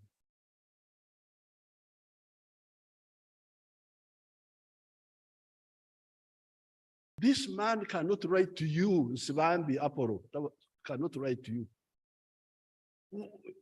The man has got wealth bigger than the GDP of East Africa. And this man is sitting there, you write to me as if he's applying for a job. If that is the mentality, then why did we set up Uganda Investment Authority? We set up Uganda Investment Authority, Okusaka, Kutusakira, to get for us people, bring them. You are the one to take the trouble to bring them, not sit there and they beg you as if you are going to give them welfare money or what. So this ignorance must end. I told Nsibambi in Uganda, uyo musajja tasobola kuwandikira gwe. You just overestimate yourselves. So this tossing up and down investors must stop. This is the biggest problem I have. You need to kusikiliza, you need to bring. That's number one. And corruption by some decision makers. Corruption. They want to get money from these investors. Can you imagine? Not only do they waste their time, but they also want to. The ones who bribes you is the one who is desperate. But the real credible investors will not waste time with you. You delay him, he doesn't even come back.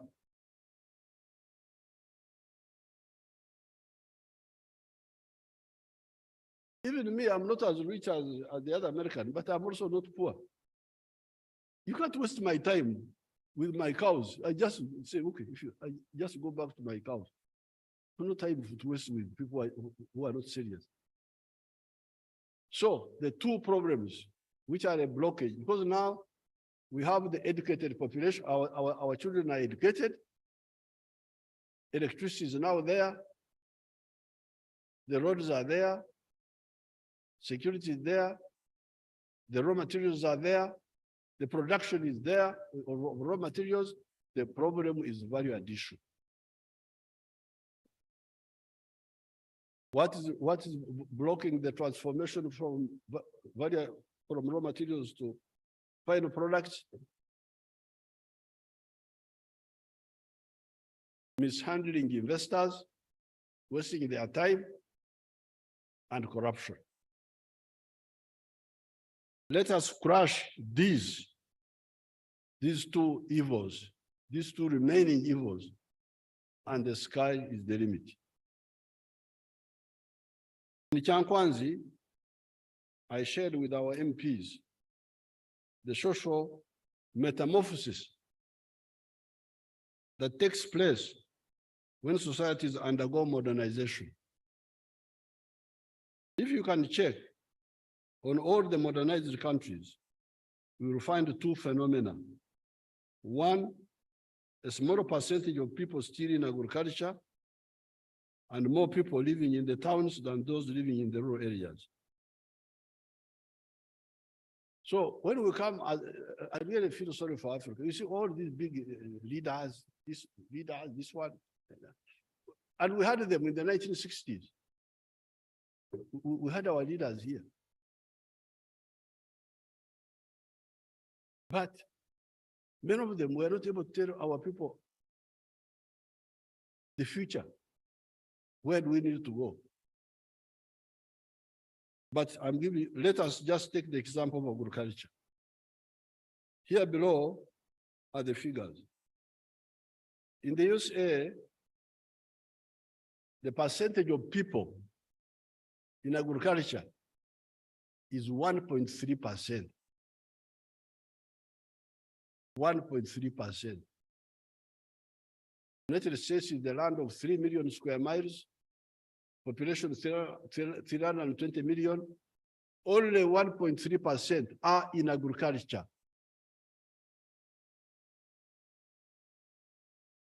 UK, 1.5%. France, 3.6%. Germany, 1.2%. Japan, 3.4%. Chile, 10%. India, 55%. Nigeria, 70%. Burundi, 80%. Uganda, 70%. So having more people in agriculture is a sign of backwardness. If you are looking for characteristics of backwardness, one of the characteristics is having more people in agriculture than in the other sectors. And secondly, having more people living in the rural areas than living in the towns. Therefore, the quadrilateral, these are my words, they are not for the other group. You know, because they give me that power that I'm the one to read the speech. So I read theirs, but also mine. Therefore, the quadrilateral efforts we are currently involved in, the four layers of efforts, are in order to enable Uganda to achieve this metamorphosis. I was telling, one of the MPs asked me a question which helped me to remember. We must have these three levels of efforts. Tier one, involve all adult Ugandans into the money economy with the Chibaro through the PDM, Emioga, etc. All Ugandans must be involved in the money economy. The 39% must join in. Sale helped us with 29%, but we now need to remove the other 39 or to join the money economy through PDM and Emioga. Tier two, add value to all the raw materials that do not have to be consumed fresh, so that we create more jobs and get more money for our sweat. Tier three, build a knowledge-based economy using advanced scientific knowledge such as the technology of automobiles, therapeutics, etc. Chira, you the MPs, we need to support Chira so that they get moving. Instead of having only the economy of coffee and tea and tobacco and marakwang and I don't know what.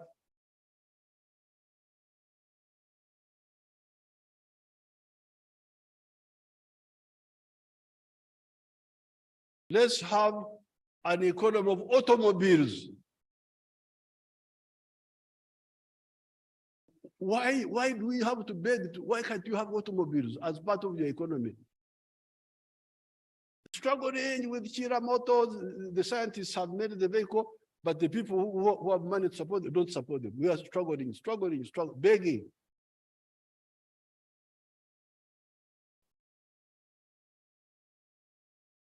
I know in our clans, we have got M0,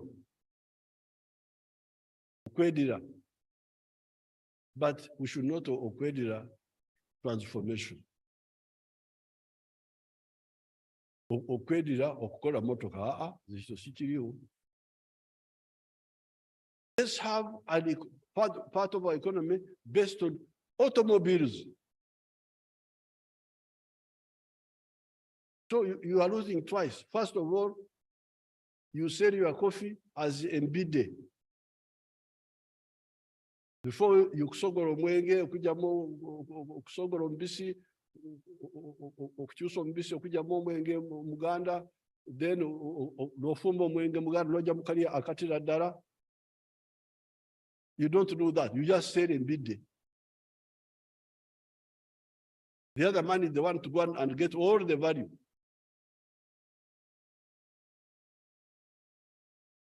But now add new economies, which your children now are able to add.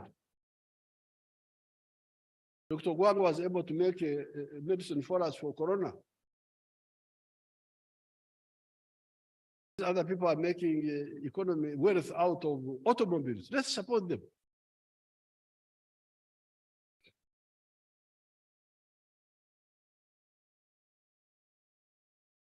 And tier 4, expand and modernize the services sector.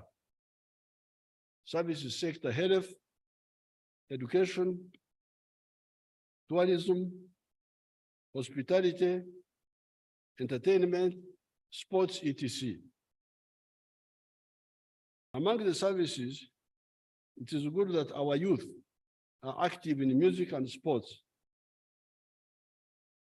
In the music, we have been assisting some groups and individuals to build recording capacity in the country. General Sare has been coordinating with the musical groups. Capital and equipment will be provided to our talented groups. At the local level, in the countryside, artists are one of the 18 myogas. I've seen how our youth have excelled in the sports, marathon, etc., Cheptegei and the group.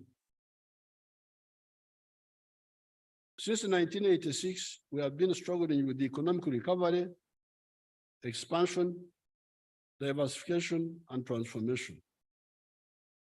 The talented sports youth have come up because of these general improvements.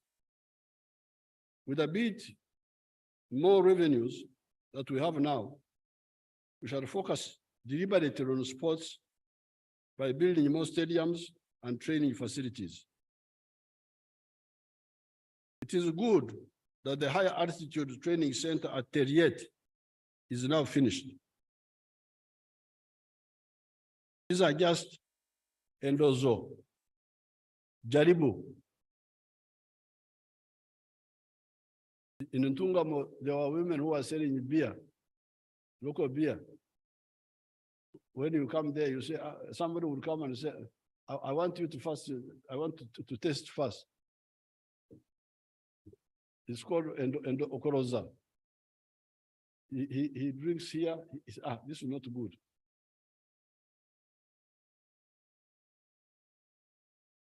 Goes on like that. By the time he has finished 6 Okoroza, he's drunk and he doesn't buy.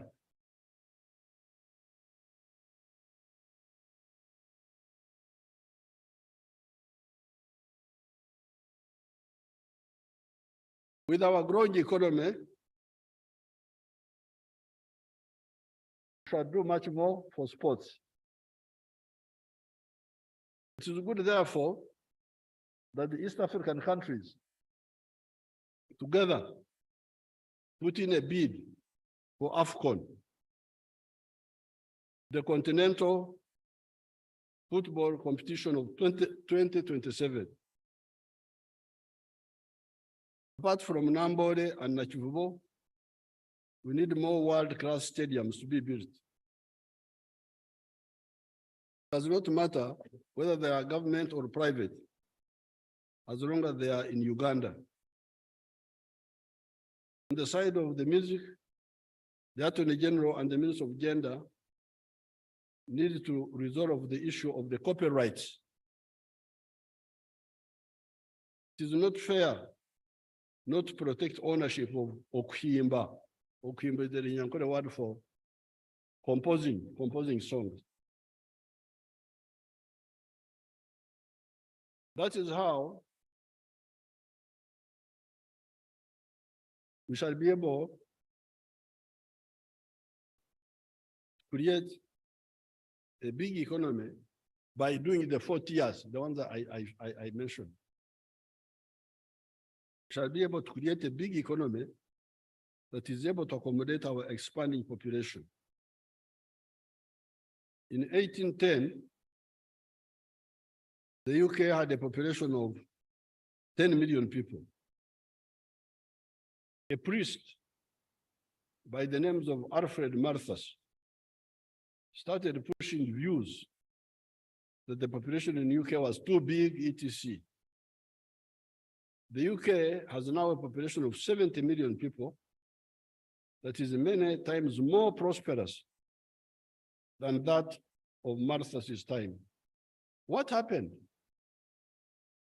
It was the metamorphosis of the society and the economy into a middle-class, skilled-working society. You cannot have peasants producing younger peasants on increasing the fragmented agricultural plots, and you think that you are not an enemy of your country if, as a leader, you do not see this and combat it. So to sit here as leaders of whatever we call ourselves, like I was watching our leaders in the 1960s, and we were telling them about these things that time. You people, you go abroad, because even in the colonial times, I remember even 1955, they would take our chiefs. The British would take our chiefs to England for study tour. But when I was in the school system in the mid-60s, and I was reading, I had not gone abroad myself, but we were reading. I started asking these people, you go abroad and you see what's happening there. Why don't you tell us when you come back to copy? You go and see progress, you come here and you maintain backwardness in your own people. You supervise, oversight.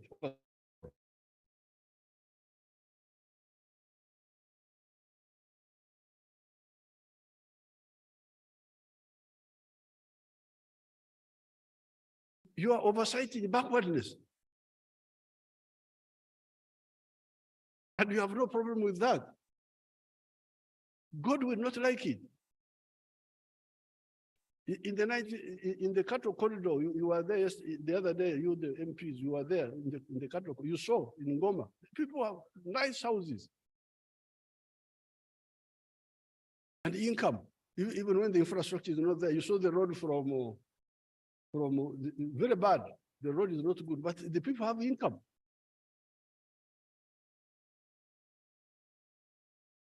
So therefore, every leader who is calling himself a leader, even these religious leaders, the cultural leaders like these who are here, please, if you don't see the importance of metamorphosis, metamorphosis is a biological process in insects. Insect starts as an egg, the egg hatches and it becomes a caterpillar. Caterpillar changes and it becomes a pupa. Then it becomes a mature butterfly. It's called in biology metamorphosis. That's the same with society. We must be clear that we work for social metamorphosis of African societies, because that's where the problem is.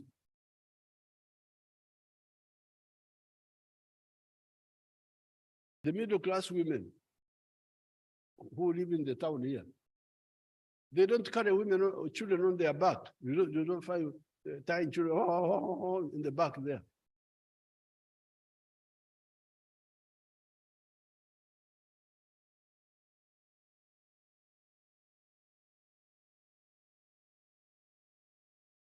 Mama Janet here has never carried children on her back. Even when we were in exile, we were pushing our children in these small wheelbarrows.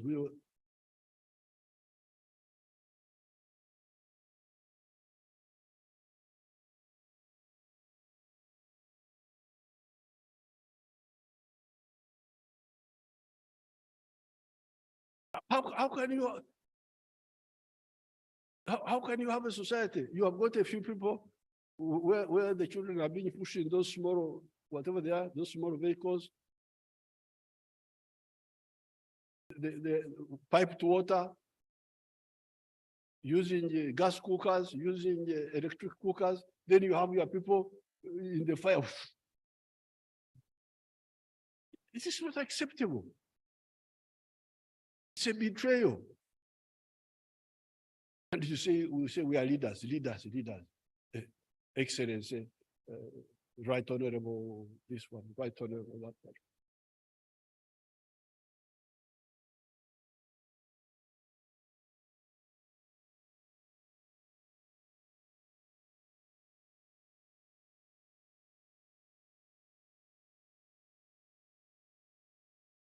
You cannot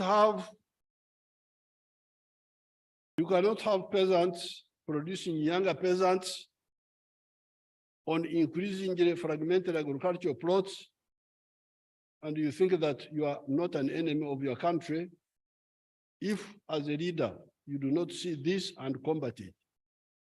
We should not be leaders into futurelessness to our people. You can see in Latin America people are running away from Latin America. They walk on foot to go to America. And yet Latin America is one of the richest parts of the world in terms of natural resources. But the problem is the leadership.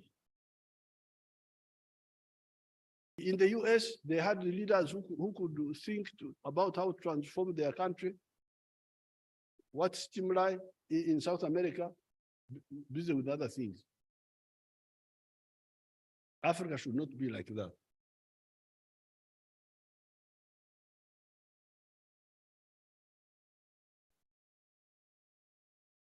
Education.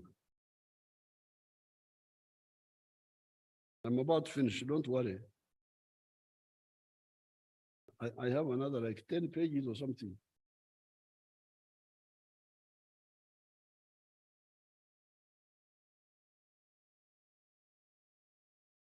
Because you are the ones who invited me.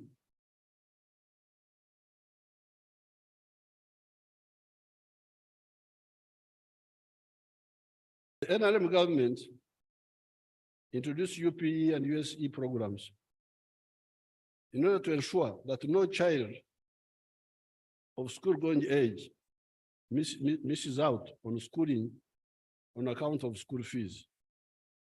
These programs were created to provide free education, especially for the poor families that cannot afford to pay the school fees.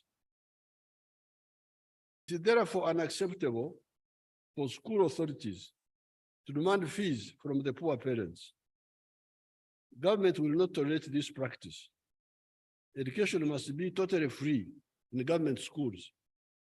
The local leaders must enforce this when we give them renewed orders after an internal review to find out what has been the obstacles hitherto.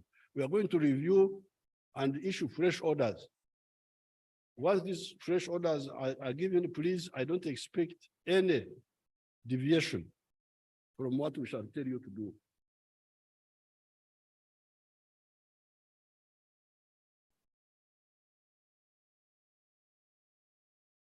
The literacy rate is currently 76%, while it is at 85%. The demand for free primary and secondary education has increased significantly, which is overwhelming the current educational infrastructure. Part of the problem is that private schools have increased school fees, making government schools more attractive. To meet the increase in demand for free education, government is now rehabilitating the primary schools and the traditional government secondary schools. These include 18 secondary schools such as St. Peter's College, Tororo, St. Henry's College, Kitovu, Masaka, Mvara SS, Arua, Nabsusa Girls School, Kampala, Kabarega Secondary School, Masindi, Navmari High School, Mbale, Namasagari College, Kamuli, and many others. In addition, the government is constructing and equipping secondary schools with laboratories and completing the construction and upgrading of technical vocational institutions in Bushenyi, Ruwero, Lira, Mbare, Nyamtanga, Ruentanga, Kabaramaido, Butareja, Sese, Kitugum, and Kariro, among others. The construction of 115 seed secondary schools in the sub-counties which do not have these schools at the moment will continue in the next financial year. To improve school learning and accountability in the government-supported schools, the following will be undertaken starting next financial year. Strengthen the link between education and socio-economic transformation by promotion of science, technology, engineering, and mathematics in education, research, and incubation.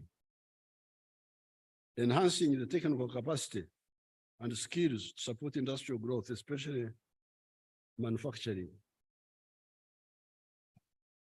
Electronic tracking of enrollment, dropout, and retention, and identifying learners, teachers, and institutions using ICT capabilities.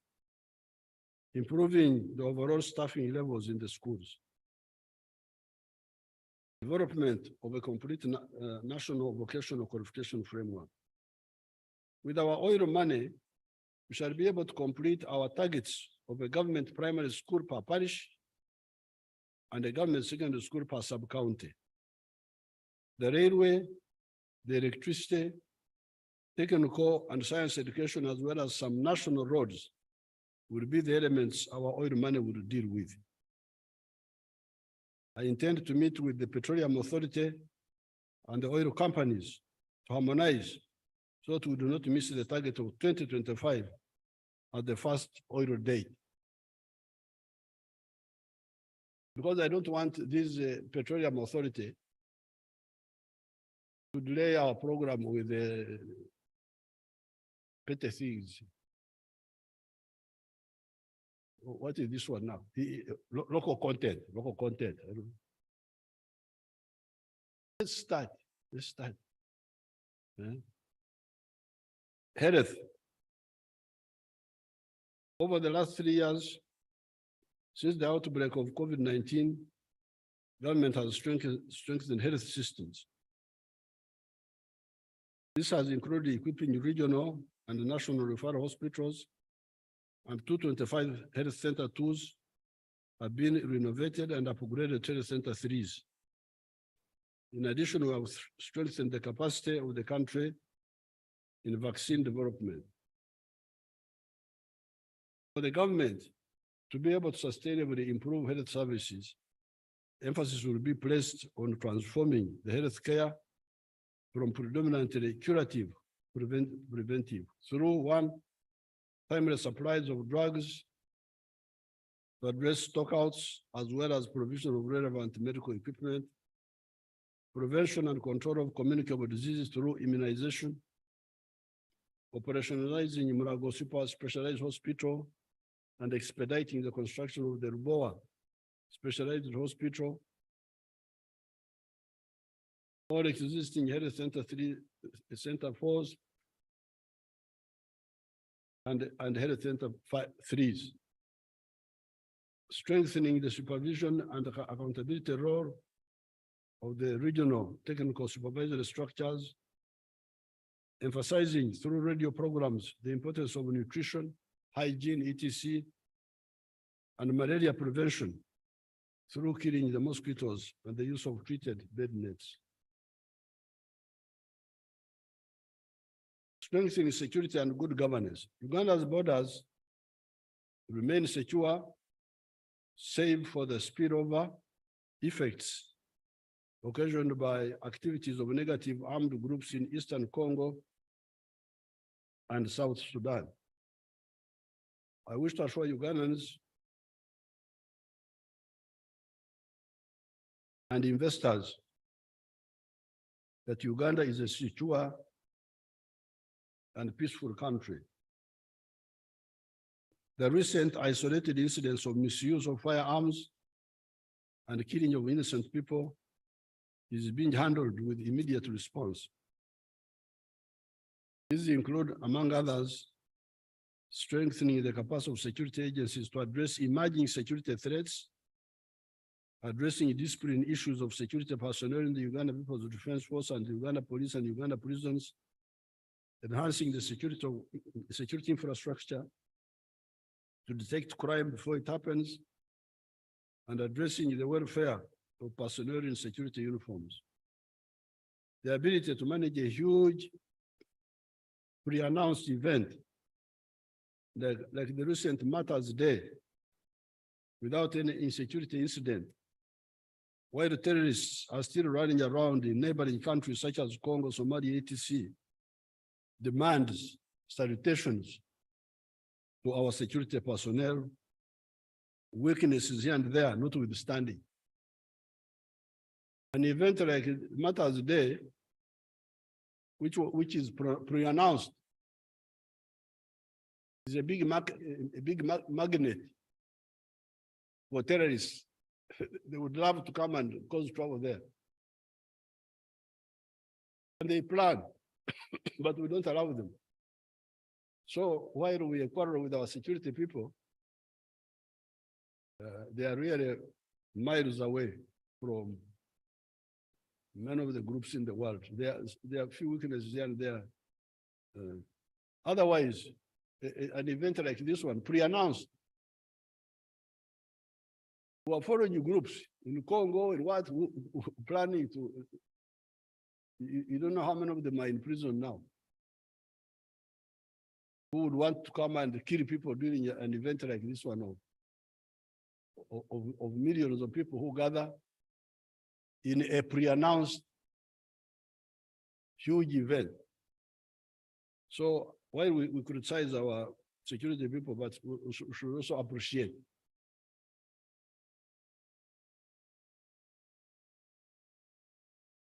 Anti-livestock theft and disarmament operations in Karamoja. The government has enhanced troop levels and combat capabilities in Karamoja to combat cattle theft.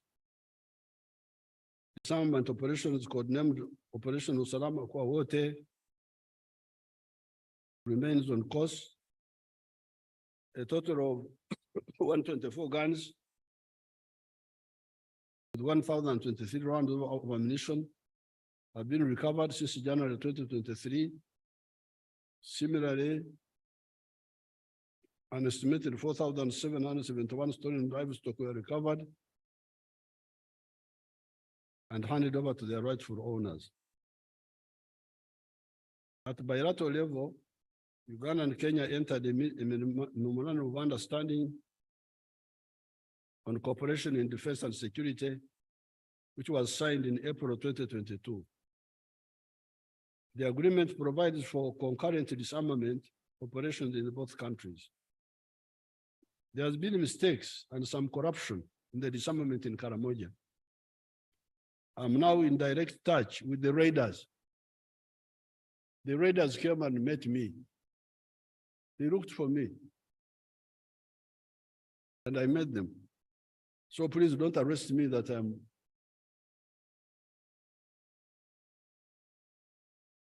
I am aiding and abetting the raiders. But these young people have their own issues. That issue is not so difficult to deal with. There have been so many mistakes by our own people. I'm now in direct touch with the raiders. Some have already come out. They came and I took them around. They visited all these places. They were putting on suits. When they arrived back in Kotilo, everybody could not recognize them. Totally changed. Some have already come out and others seem to be ready to come out. The corrupt elements in the army that stole the money of the vigilantes will be punished. And so will all the corrupt that undermine the total peace we had achieved in Karamoja between 2007 and 2018. Both 2007, 2018, there was total peace in Karamoja. Everybody agrees. Then what happened? It was destabilized by mistakes of mainly our people, civilian and army. The Turkana of Kenya, those are also another problem. The Turkana of Kenya must stop entering Uganda with guns. And I do not want to hear even one incident of those people again raiding in Uganda if they want to stay here.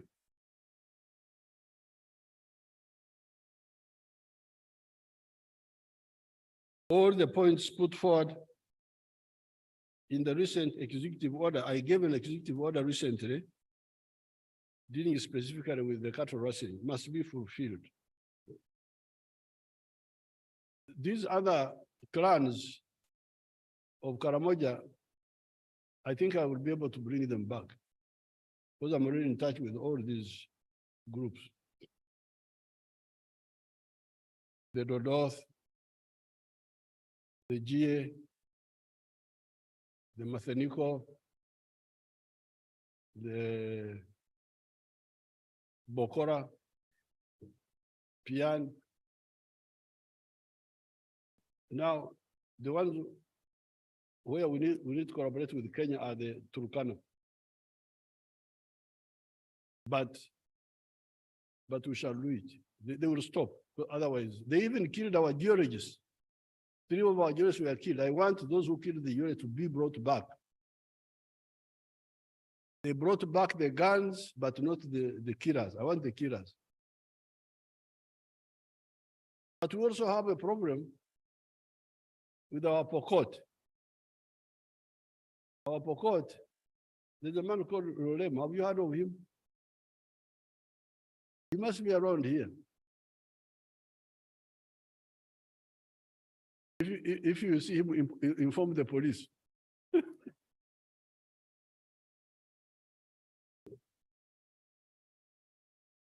But Rolem, and who is the girl representing Pokot now? Amadat, who is the girl? Can I see how she looks like? Where is that girl? Come and I see you. I have not seen you.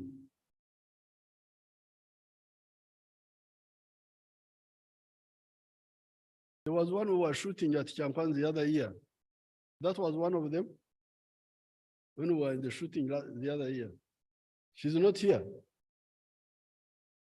She has gone to raid. Your Excellency, she gave in an apology. She's not feeling well. She's what? She's not feeling well. She can't be here today. Oh, I hope she has not gone to raid.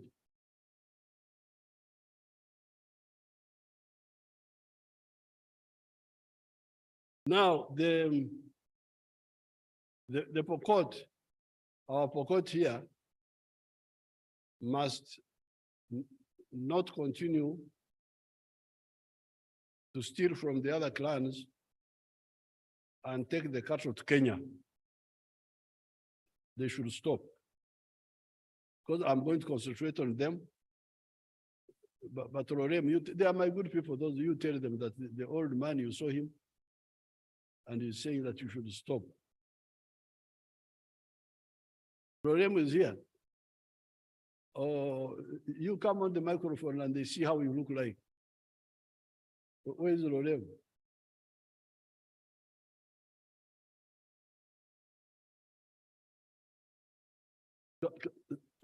Come on the Uganda and see how you look like. According to the speaker, you're not supposed to say anything. Because the speaker said, oh, Rorem is now very fat.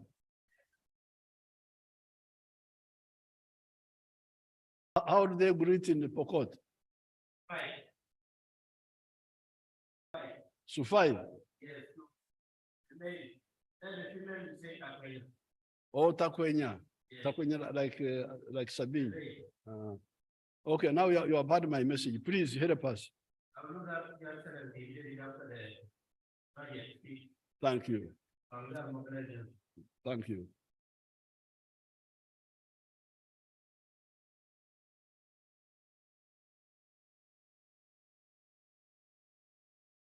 Operation Shuja in DRC.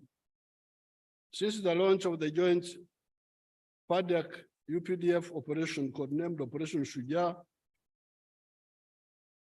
in November 2021, a total of 109 SMGs, 5 light machine guns, 3 RPG tubes have been recovered. 508 ADFs combatants have been put out of action, killed. 50 captured alive, 9 abductees rescued, and 20 defectors received. In March 2023, UPDF put out of action 29 ADF rebels in Toroko district and recovered SMGs. They had invaded Uganda from Congo. East African Community Heads of State Conclave, held in April 2022, resolved to establish and deploy the East African Community Regional Force to pacify Eastern Congo. Uganda has contributed a battle group to that regional force. The recent deployment of the East African Force, augmented by diplomatic efforts from the regional states, will address the security challenges posed by instabilities in Eastern Congo. Security forces acts of sabotage in the form of vandalism, targeting electricity and water infrastructure. Security forces have arrested 15 key suspects in connection with masterminding vandalism of electricity and water infrastructure in central Uganda. Here among them is the so-called Colonel Mwonge, leader of a subversive group called Uganda Defense Forces. The arrests also targeted elements within Umeme and a network of scrap dealers. The operations have since recovered over 300 tons of assorted electricity equipment. This vandalism is done by haters of the NRM, inspired progress in Uganda. They don't want to see progress. They feel very unhappy when they see these electricity wires. They thought Uganda would not come up. So we are going to be very harsh with them. It's good we arrested them. They didn't resist, otherwise they would have gone to somewhere prematurely.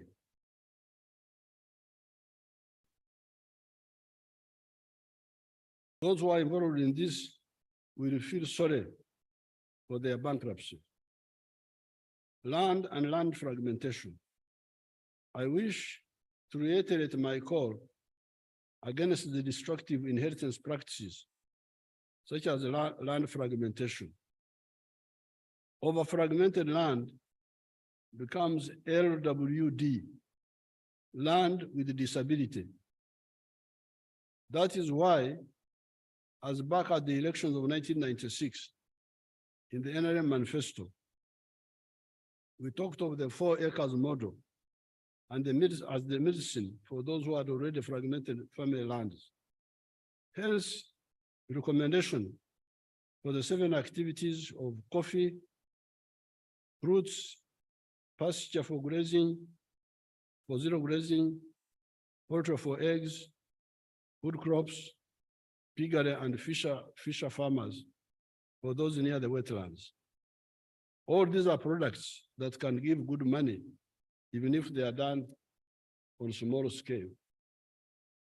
That is why we recommend them.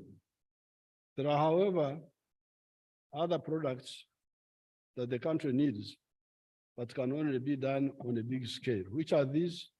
They are cotton, maize, tea, sugarcane, beef, tobacco, etc. In fact, you cannot do the 7 without being assisted by these, e.g. maize for all animal feeds for poultry, cattle, fish, in addition to humans and industry. The NRM has been recommending to you inheritance by shares, Emigabo. You do not divide the property itself, but you divide what comes from the property, and you can aggregate your annual share and acquire your own property. Thereby, the family property is not only preserved, but it can be expanded. And moreover, all the shareholders can get their own separate properties from the original family owned. Corruption. As regards fighting corruption and improving accountability of institutions, priority will be given to ensuring transparency, accountability, and anti-corruption measures across government systems by implementation of electronic government in especially procurement, health, education, and taxation. Doing things through the computer eliminates these meetings in hotels between government officials and business people, because that's where the corruption is. What are you going to discuss in the hotel? Why don't you send him a message on the computer? That's why e-governance is crucial. It will help. Fast tracking the monitoring the effective implementation of government programs, strengthening the courts and case management systems through adequate staffing and digitalization, and implementation of other covert and overt efforts in the fight against corruption.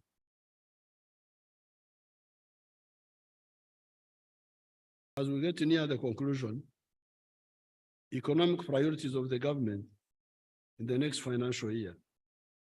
In the next financial year, 2023-2024, the following key strategic areas will be prioritized. Peace and security of person and property, number one. Effective implementation of the partial development model and the MIOGA. Acquisition of right of way and starting the construction of the standard gauge railway, as well as finalizing the rehabilitation of the meter gauge railway. Number four, investing in small-scale solar-powered irrigation systems to address climate change and ensure food security and eliminate the erraticness in agricultural production.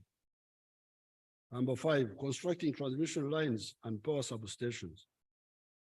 6, maintenance of both tarmac and Malam roads. 7, development of industrial parks to ease manufacturing. 8, support to medical schools and science-based research development. 9, expedite the development of the infrastructure for oil and gas production. 10, capitalization of the Uganda Development Bank and the Uganda Development Corporation. 11, support to information, communication, and technology development. Anti-homosexuality law. Before I conclude and talk about the planned legislative agenda for the coming session of Parliament, I cannot avoid commenting on the noise about the anti-homosexuality law that you enacted and I signed recently. My stand on homosexuality has been repeatedly laid out to all and sundry. It starts with a few questions. Why does somebody become a homosexual? Is it on account of genetic, hormonal, or psychological reasons? Discussions with our doctors and the other African doctors who had a conference with African members of parliament from 22 countries unequivocally led us to conclude that homosexuality is as a result of psychological disorientation at some point in one's life, not genetic and not hormonal, as some of us initially thought.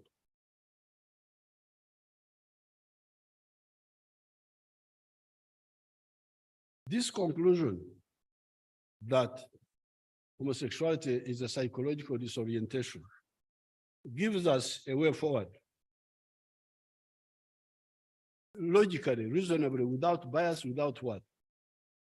If somebody is a victim of psychological disorientation, do you criminalize him or her on account of that?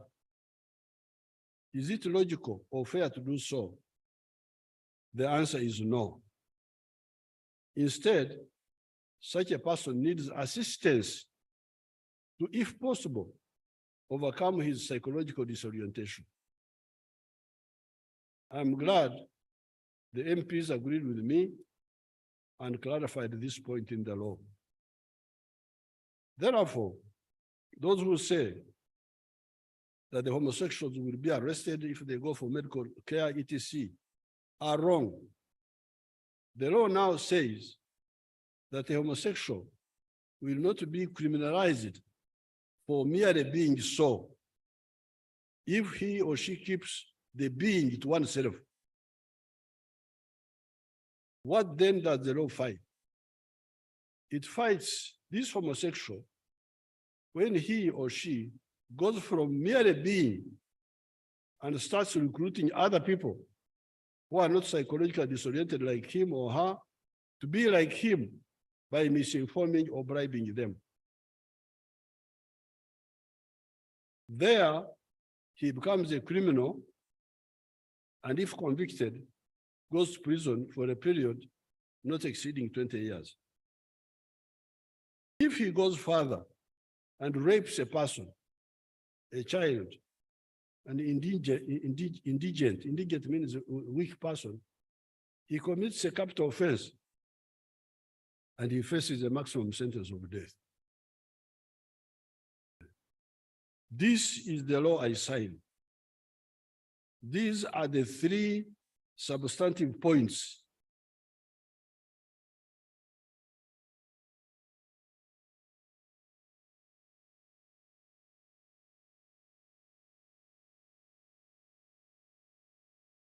I think there's something missing here.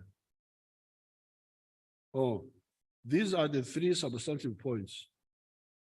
Being is your personal problem. Merely being a homosexual, that you find you are disoriented, you don't like the ones you should like, you like the ones you shouldn't like. Being is your personal problem. Promoting is criminal and qualifies you for prison. Raping qualifies you for a possible death sentence. So you people, when you are arguing with these people, go for the substance. Don't be diverted to these other.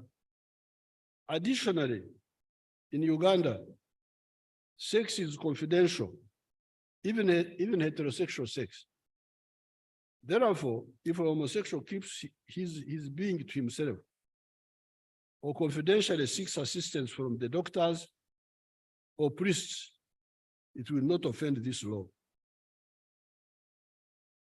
I've told our MPs that if there are still some illogicalities in the law, such as forcing employers to know who is a homosexual in the company, or landlords to know which tenants are homosexuals, we shall work to amend them and keep the substance. We should go for the substance, not these other, because I have heard some people talking about that. But I will call our MPs and we'll talk about it.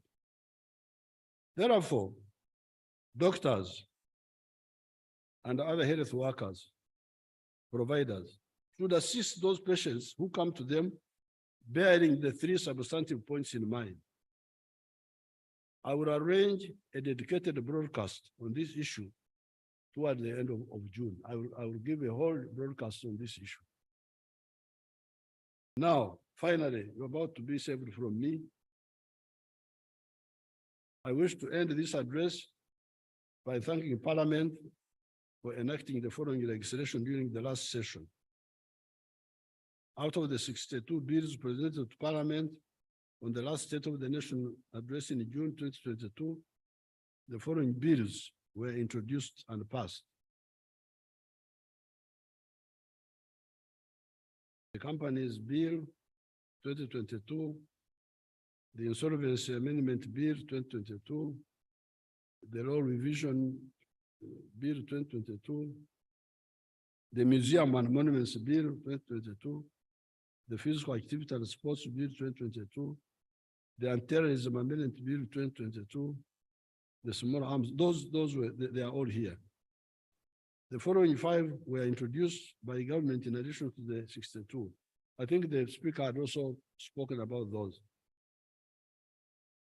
Now, there are these bills which are ready for second reading: the Employment Bill, the Competition Bill, the Public Service Pension Fund Bill.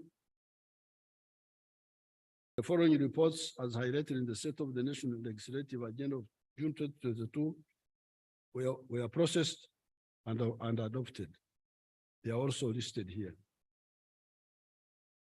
Madam Speaker, it is now my pleasure to declare the 3rd session of the 11th Parliament open.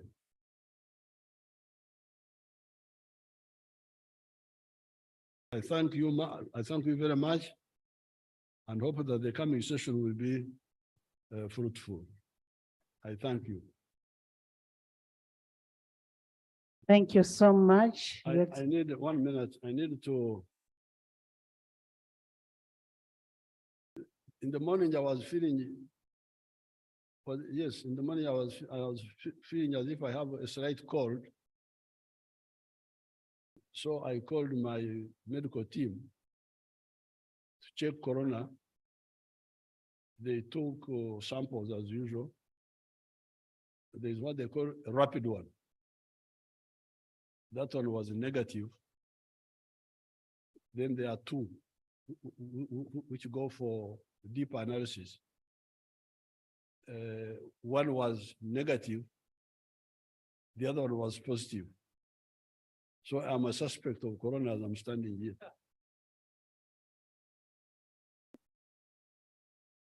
That's why you saw me coming in separate cars with Mama. I said, Mama, please, you use your car. But since I'm here, I will not infect you. I have kept my big distance here. So we shall sort out that little issue. Thank you very much.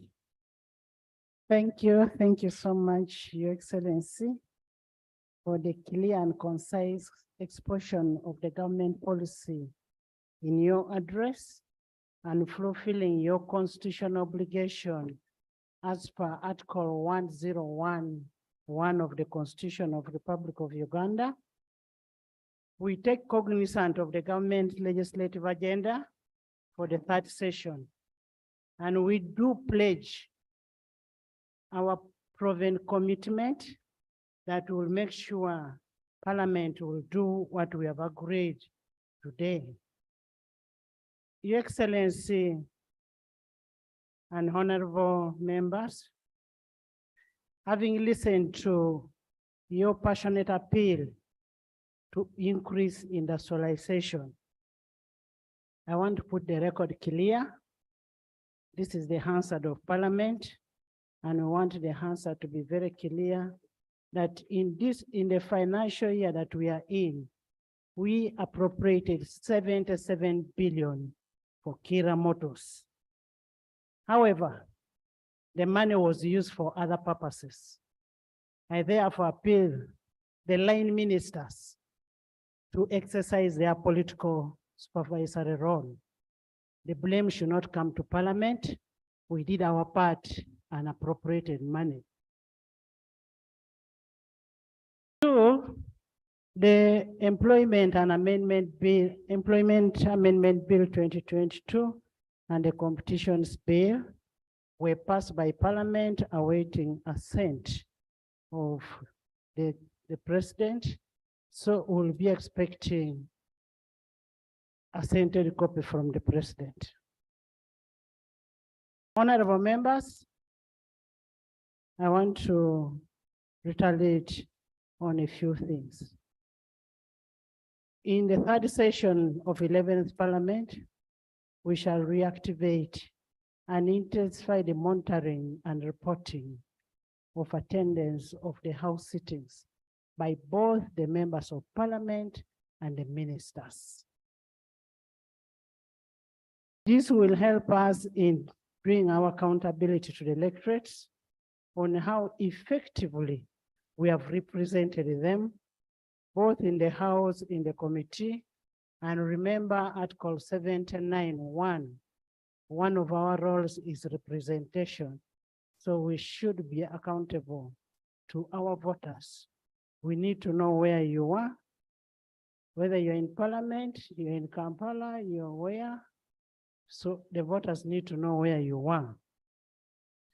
We are going to reactivate the data where you're going to log in for us to know how many members attend the House. The money that is paid to us members of Parliament is taxpayers' money, and we must be able to account for it to avoid becoming corrupt. Honorable members, His Excellency the President will be back here on 15th June 2022 to deliver the budget speech.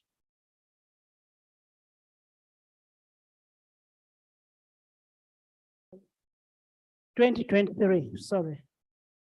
The President will be here on 15th June 2023. I am happy you are alert. The President will be here on 15th June 2023 to deliver the budget speech. We therefore urge you to be here to know what goes to your electorates, to know how much you've appropriated to your people and work for this country. And once more, Your Excellency, we want to thank you, even with the condition that you're in, for creating time to come and deliver the state of national address. And we want to thank Mama for accompanying you. On a special note, we want to thank all the invited guests, all the dignitaries that are here. And I want to thank the members of Parliament. And I say all this for God and my country, and God bless you all.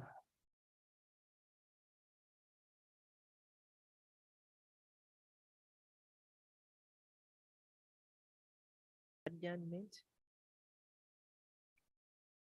Honorable Your Excellency and honorable members of Parliament, the House is adjourned to 15th June 2023 at 2 at Kololo grounds.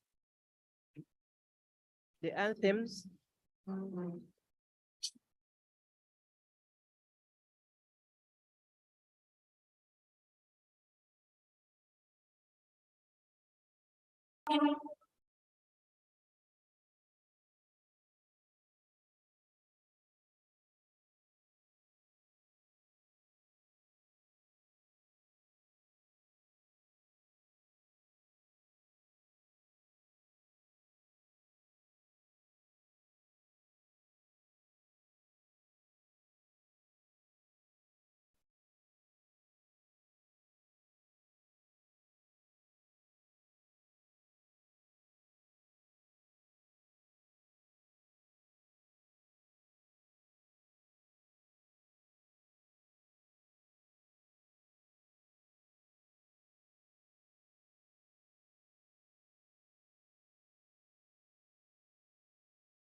Distinguished guests, we kindly ask that you remain in your positions to allow for the Right Honorable Speaker, see of her guest, and even before His Excellency the President is seen off, we customarily have a photograph to mark the start of the third session of Parliament.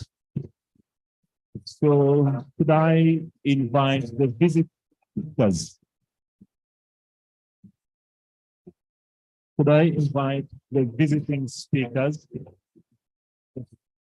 the speaker from the DRC, the guest speaker from Rwanda, as well as the speaker of the East Africa Legislative Assembly, to please join the group for a group photograph.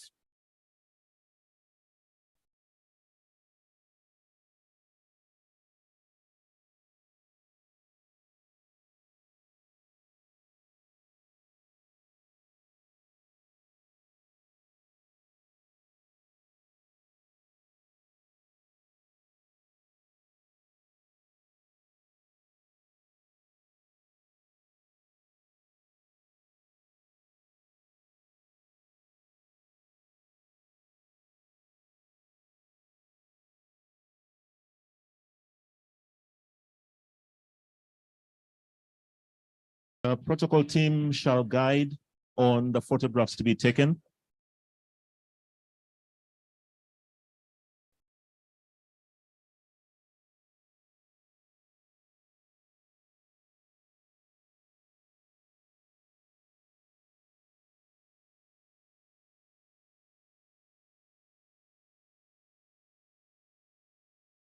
We have been informed that the procession of the speaker, the speaker will see off her guests, and after His Excellency has left, then we shall proceed to the photographs with the visiting speakers, as well as with the delegation from the Democratic Republic of Congo.